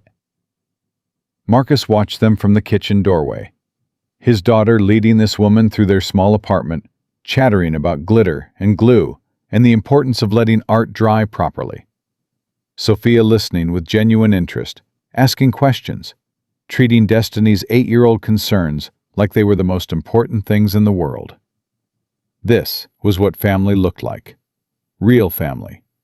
Not just shared blood, but shared moments, shared attention, shared love. Daddy, tell Miss Sophia she can't touch my picture. She knows, baby girl. She's an adult. She understands glitter rules. Sophia caught his eye over Destiny's head and smiled. That smile did things to Marcus's chest. Things he'd thought he'd never feel again after Denise. Coffee's on the counter, Sophia said. I got you the dark roast. Figured you needed it after last night. How'd you know I didn't sleep? Because I know you. She finally made it past Destiny and approached him. And because you texted me at 3 a.m. asking if I was awake. Sorry about that. Don't be. I wasn't sleeping either. Sophia set down the bag of pastries. So, you said you had something to ask me. Marcus glanced at Destiny, who was now carefully positioning her glitter artwork for optimal viewing. Can we talk privately for a minute? Daddy, you're supposed to look at my picture. I'll look at it in 2 minutes, baby girl. Promise. Fine, but count to 120. That's 2 minutes. They stepped into Marcus's bedroom. He'd never had a woman in here. Not since Denise. The space felt too intimate, too personal. But somehow, with Sophia, it felt right. What's on your mind? Sophia asked. Marcus took a breath. Last night, at the clubhouse, your father said something that stuck with me. He said the only way to beat the darkness is to build something worth protecting. That sounds like Dad. He also said I had family now. Brotherhood. Love. Marcus met her eyes. The first two I understand. The club has made that clear. But the third one? Love? Yeah, love. His voice was rougher than he intended. I've been alone for a long time, Sophia. 8 years. Raised Destiny by myself, worked myself half to death, never let anyone get close. Because getting close meant getting hurt. Sophia stepped toward him. And now? Now I'm tired of being alone. Tired of protecting myself from things that might never happen. Tired of... He stopped, started again. I love you. I told you that at the mill, and I meant it. I mean it even more now. I love you too. You know that. I do. But I need to know what that means. For us. For the future. Marcus took her hands in his. My daughter already thinks you're going to be her new mommy. She asked me about it weeks ago. Sophia's breath caught. She did? She did. And I didn't know how to answer her because I didn't know what we were. What we could be. He squeezed her hands. So I'm asking now. What are we, Sophia? Where is this going? Sophia was quiet for a long moment. Her eyes searched his face, looking for something. Whatever she found must have satisfied her, because she smiled. That warm, genuine smile that had been undoing him since the hospital. My whole life, I've been Rocco Caruso's daughter. The princess. The protected one. Everything I've ever had came with strings attached. Protection details, surveillance, men watching my every move. She stepped closer. But you don't see me that way. You never have. To you, I'm just Sophia. You're not just anything. You know what I mean. You see me, the real me.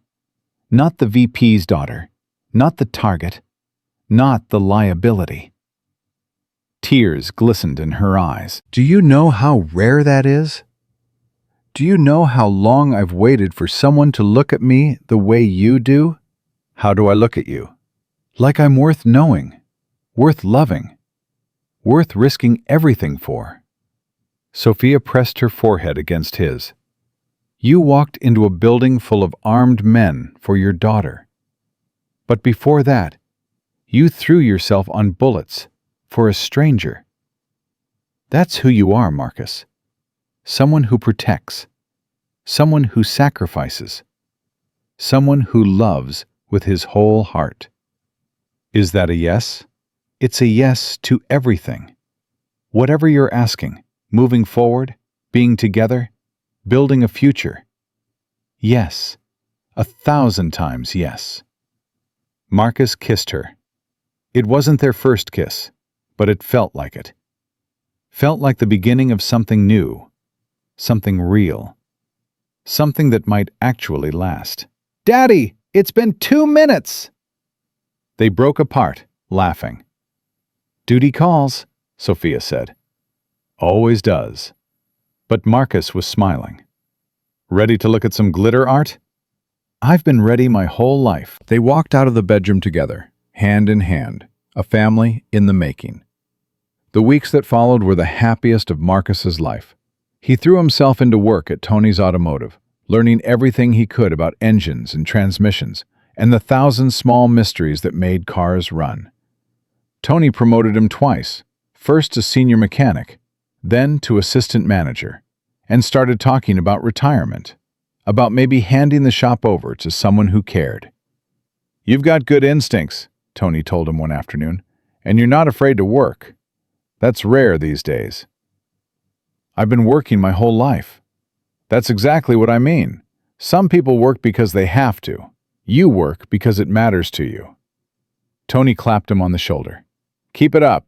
You've got a future here. Destiny thrived at her new school.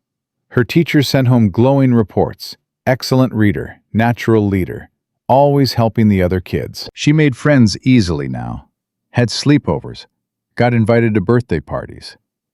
The shy, anxious girl who'd clung to Marcus's hand was transforming into a confident young person.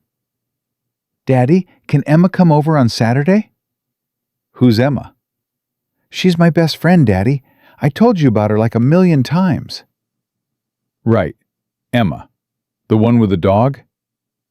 That's Emma Rodriguez. This is Emma Chen. She has a cat. Destiny rolled her eyes with all the dramatic exasperation an 8-year-old could muster. You never listen. I always listen. I just have trouble keeping track of all your Emmas. Sophia became a permanent fixture in their lives. She was there for dinner most nights, for homework help, for bedtime stories. She moved into the apartment gradually. First a toothbrush, then some clothes, then her books and laptop, and the small collection of plants she somehow kept alive despite Marcus's black thumb. You know you could just officially move in, Marcus said one night, watching her water a fern she'd placed on the windowsill. Instead of this gradual invasion thing you're doing. It's not an invasion. It's strategic infiltration. That's literally the same thing. Sophia grinned. Is it? I hadn't noticed. She set down the watering can and came to sit beside him on the couch. Would you want that? Me moving in officially? I want you here. I want Destiny to have you here. I want to wake up next to you and know it's not just a visit. Marcus pulled her close. I want this to be real. It is real. Then make it official. Move in. Be part of this family. Sophia kissed him softly. Okay. Okay. Okay. But we're going to need a bigger apartment. Your closet can barely fit your clothes, let alone mine. We'll figure it out. We always do. Rock came by a few days later. He stood in the doorway of the small apartment, taking in the changes. Sophia's plants, Destiny's artwork covering the walls, the general sense of a home being lived in rather than just occupied. You've been busy. Settling in. Marcus stepped aside to let him enter. Sophia's picking Destiny up from school. Should be back in an hour. Good. That gives us time to talk. They sat at the kitchen table. Rock declined coffee but accepted water, drinking half the glass before speaking. The Iron Serpents are officially finished.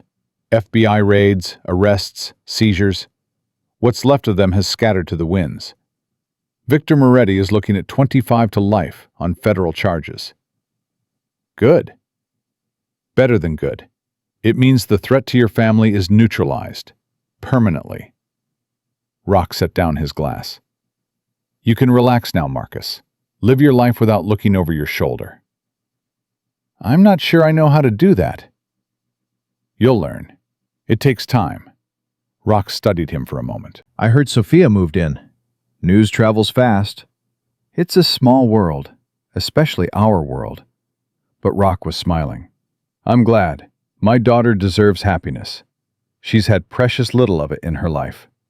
I'm going to do everything I can to change that. I know you will. That's not what worries me. What worries you? Rock leaned forward, his expression serious. You've been through a lot in the past 2 months. Shot, nearly died, watched your daughter get kidnapped, almost killed a man with your bare hands. That kind of trauma doesn't just disappear because the external threat is gone. Marcus's jaw tightened. I'm handling it. Are you? When's the last time you slept through the night without waking up in a cold sweat? When's the last time you heard a car backfire and didn't reach for a weapon you don't carry? The questions hit home.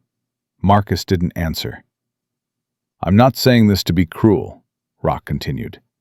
I'm saying it because I care about you. Because you're family now, whether you wanted to be or not. And family tells each other the truth. He reached across the table and gripped Marcus's forearm. Get help. Talk to someone. There are therapists who specialize in this kind of thing. Trauma, violence, the aftermath. The club can arrange it. Discreet. Professional. I don't need, you do. We all do, eventually. Rock's voice was gentle but firm. I spent 10 years after Maria died thinking I could handle it on my own. That real men didn't need help. That talking about feelings was weakness. You know what that got me? A daughter who barely knew her father. A club I nearly destroyed with my anger. A life half-lived because I was too proud to admit I was drowning. Marcus was silent. Don't make my mistakes, Marcus. You've got too much to lose. Rock released his arm and sat back. Promise me you'll think about it. I'll think about it. Good. That's all I ask. Rock stood to leave, then paused. There's one more thing. The club voted last night. Unanimous decision. About what? About you. Rock reached into his cut and pulled out an envelope. Effective immediately, you're on the club's payroll. Consultant, advisor, whatever title you want. Comes with a salary, benefits, and the full protection of the Phantom Kings for you and your family. Marcus stared at the envelope. I told you I don't want to join the club. This isn't joining. This is affiliation. You don't wear the patch, don't attend church, don't participate in club business. But you're officially ours. On paper. Protected by law as well as by leather. Rock smiled. It also means we can legally pay for Destiny's education, your apartment, whatever else you need. All above board. All clean. Why? Because you've earned it. Because my daughter loves you. Because... Rock's voice cracked slightly. Because you're the man I wish I'd been when I was your age. Honorable. Selfless. Good. The kind of man who makes the world better just by being in it. Marcus didn't know what to say. His throat was too tight for words. Take the envelope, Rock said. Read it over. Talk to Sophia. And when you're ready, give me a call. He left without waiting for a response. Marcus sat at the kitchen table for a long time, the envelope unopened in his hands. When Sophia and Destiny came home an hour later, he was still sitting there. Daddy, we got ice cream! That's great, baby girl. Sophia took one look at his face and sent Destiny to her room to put away her backpack. Then she sat across from him. Dad was here? Yeah. What did he say? Marcus slid the envelope across the table. Read it. Sophia did. Her eyes grew wider with each page. By the end, her hands were shaking. Marcus, this is everything. Salary, benefits, legal protection, educational trust for Destiny. This is worth more than most people make in a decade. I know. Are you going to accept it? Marcus was quiet for a moment. Then he said, Your father also told me to get help. Therapy. For the trauma. Sophia reached across the table and took his hands. He's right. I've been wanting to say something for weeks, but I didn't know how. Why didn't you? Because you're so strong, so capable. You handle everything like it's nothing, like you've been preparing for this your whole life. I didn't want you to think I saw you as weak. I am weak. The words came out before Marcus could stop them. I wake up every night seeing Victor's face, hearing Destiny scream, feeling that gun against my head. I can't close my eyes without reliving it. That's not weakness. That's trauma. There's a difference. Is there? Yes. Sophia squeezed his hands. Weakness would be pretending you're fine when you're not. Weakness would be letting the darkness consume you instead of fighting back. You're fighting, Marcus, every day. That's strength. Marcus looked at this woman, this fierce, loving, impossible woman who had somehow chosen him, who had chosen his daughter, who had chosen their small, complicated, beautiful life. I'll call someone, he said. Get help, whatever it takes. Thank you. And the envelope? Sophia smiled. Accept it. Let my family take care of yours. Let yourself be loved, Marcus Thompson. It's okay. I promise. He pulled her across the table and kissed her. Destiny's voice echoed from the bedroom, singing some pop song badly off-key. The afternoon sun slanted through Sophia's plants, casting green shadows on the walls. This was his life now. This was his future. And for the first time, Marcus was ready to embrace it. 1 year later, Marcus stood in front of Rosario's cafe. It was a Tuesday, October 17th, the anniversary of the day everything changed. The cafe looked the same as it had before the shooting. New windows, fresh paint, but otherwise unchanged. Old Joe still manned the counter. The same regulars still occupied the same booths. Life had moved on, but Marcus hadn't forgotten. Sophia stood beside him, her hand in his. On his other side, Destiny clutched his fingers, looking up at the building with 8-year-old solemnity. This is where you saved, Miss Sophia? This is where I met her. Marcus crouched down to his daughter's level. I didn't save her, baby girl. I just helped. Sophia's pretty good at saving herself. But you got shot. I did. Does it still hurt? Marcus thought about the scars on his back. Faded now, silver instead of red, but still there. Always there. Sometimes, when it's cold, or when I remember. Destiny threw her arms around his neck. I'm glad you didn't die, Daddy. Me too, baby girl. Me too. They walked into the cafe. Old Joe looked up from the counter, recognition dawning. Well, well, if it isn't the hero. He came around to shake Marcus's hand. Haven't seen you since... well, since. Been busy. I heard. Got yourself a lady. Got a good job. Got that motorcycle crew looking out for you. Joe grinned.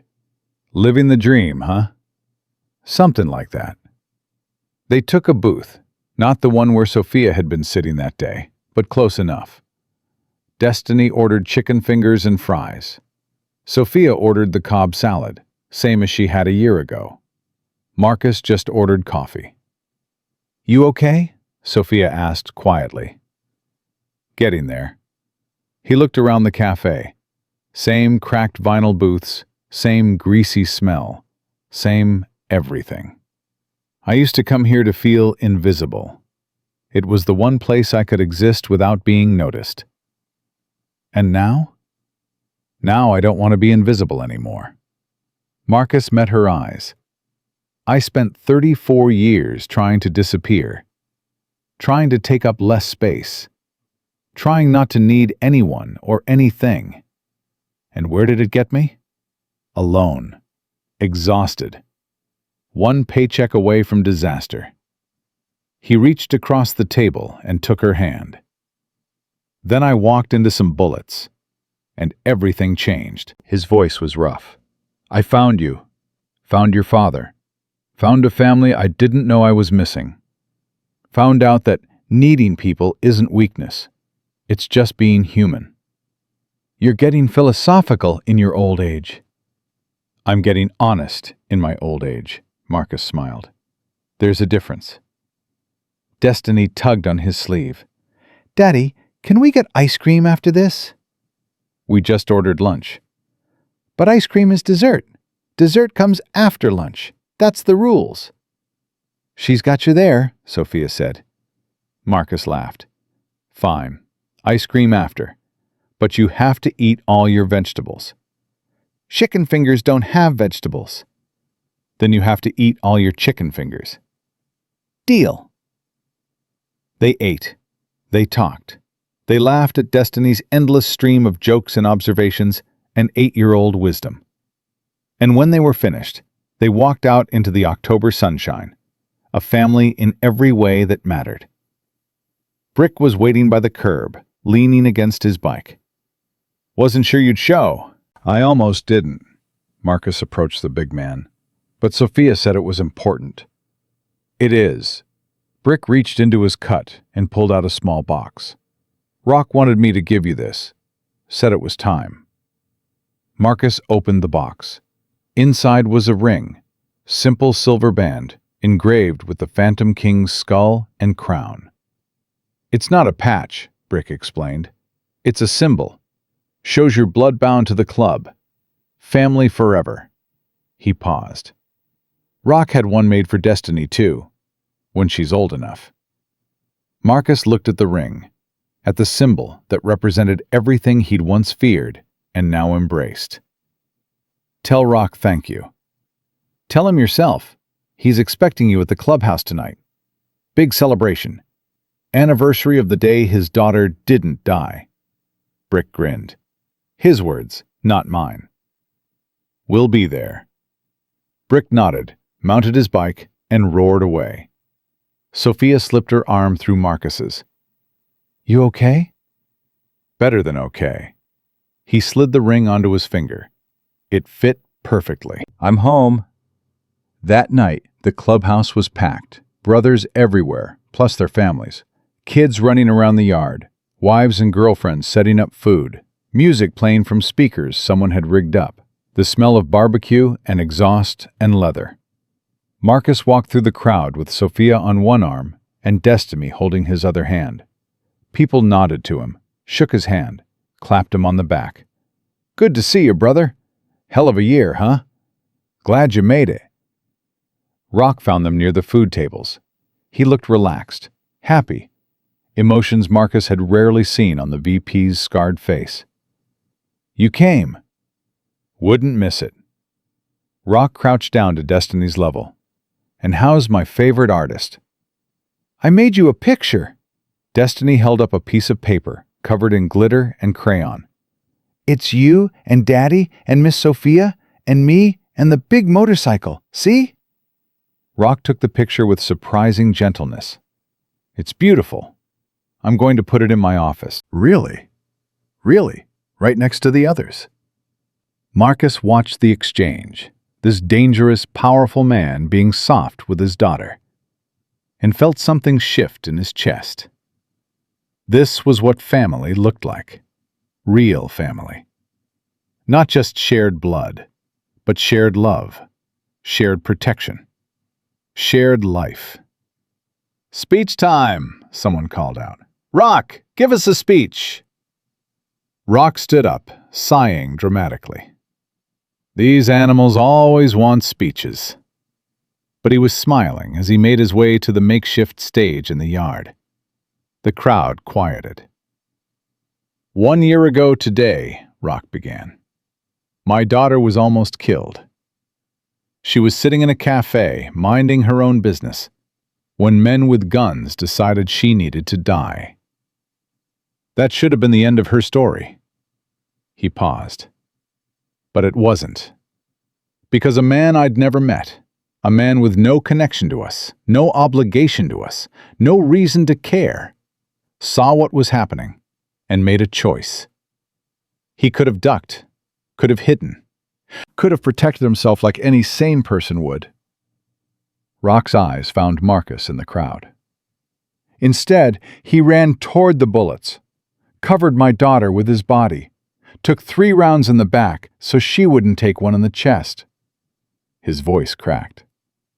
He saved my daughter's life, and he didn't even know her name. Silence. In the years since, I've watched Marcus Thompson become part of this family. I've watched him face down men who wanted to kill him. I've watched him walk into certain death to save his daughter. I've watched him build a life from nothing, overcome trauma, and become the man he was always meant to be. Rock raised his glass. To Marcus Thompson, brother, hero, father, the bravest man I've ever known. To Marcus! The roar was deafening. Glasses raised, voices joined, the whole clubhouse shaking with the force of their tribute. Marcus stood there, overwhelmed, as Sophia squeezed his hand and Destiny tugged on his shirt, asking why everyone was yelling Daddy's name. After the toast, after the congratulations, after Destiny had been put to bed in Rock's office, and the adults had started their serious celebrating, Marcus found himself alone with Rock at the edge of the property. "Hell of a year," Marcus said. "Hell of a year," Rock agreed. "You've changed." "I have? When I met you, you were a scared man pretending not to be, working himself to death, afraid to need anyone, convinced the world was going to take everything from you." Rock turned to face him. "Now look at you. Confident, strong, happy. A man with a future instead of just a past." "I had help. We all need help. That's the point." Rock clapped him on the shoulder. "You're one of us now, Marcus. Not just because of the ring or the coin or the ceremony. Because of who you are, what you've proven, the man you've become." Marcus was quiet for a moment. Then he said, "There's something I've been meaning to ask you." "Go ahead." "I want to marry Sophia." Rock went still. "I know it's fast. I know there are a million reasons why it's complicated. But I love her. I love her in a way I didn't think I could love anyone after Denise. And she loves me. And Destiny adores her. And... Marcus." "Yeah?" Rock's face split into a grin. "I was wondering when you'd ask." You're okay with it?" "Okay with it? I've been praying for it." Rock pulled Marcus into a hug, the first real hug they'd shared. "You're the best thing that's ever happened to my daughter. You think I'd say no?" "I didn't know." "Now you do." Rock pulled back, his eyes suspiciously bright. "Welcome to the family. Officially." Sophia found them a few minutes later. She looked between them, saw their expressions, and stopped. "What happened?" "Nothing." Rock kissed her forehead. "Your boyfriend just asked for your hand in marriage. I said yes. That's all." Sophia's mouth fell open. "He what?" Marcus stepped forward and took her hands. "I was going to wait, do it properly. Dinner, candles, the whole thing. But your father asked, and I couldn't lie to him, and— You asked my father before you asked me? I was going to ask you, Marcus Thompson, are you proposing to me in the middle of a barbecue? I guess I am. Sophia stared at him. Then she started laughing, bright, joyful, full of everything he loved about her. Yes. Yes? Yes, you ridiculous man. Yes, I'll marry you. Yes to everything. She threw her arms around him. Yes, yes, yes. The crowd, somehow aware of what was happening, erupted in cheers. Brick started chanting, "Kiss her!" and the others took it up until Marcus had no choice but to comply. He kissed Sophia under the October stars, surrounded by the family he'd never expected to find. Later that night, driving home with a sleeping Destiny in the back seat and Sophia's hand warm in his, Marcus thought about everything that had brought him here. The bullets, the fear, the nights he'd thought he wouldn't survive, the moments when giving up seemed easier than going on. But also the love, the belonging, the discovery that even the most broken life could be rebuilt. He'd walked into Rosario's cafe a year ago as an invisible man, a janitor, a single father with nothing but his daughter and his desperation. Now he was engaged to the woman he loved, protected by a family that would die for him, building a future he'd never dared to dream. His scars still ached sometimes. His memories still haunted him sometimes. The darkness still crept in sometimes. But it didn't define him anymore. Nothing defined him except his choices, his love, his unshakable commitment to protect the people who mattered. Marcus Thompson had spent 34 years learning how to survive. Now, finally, he was learning how to live. And that made all the difference in the world.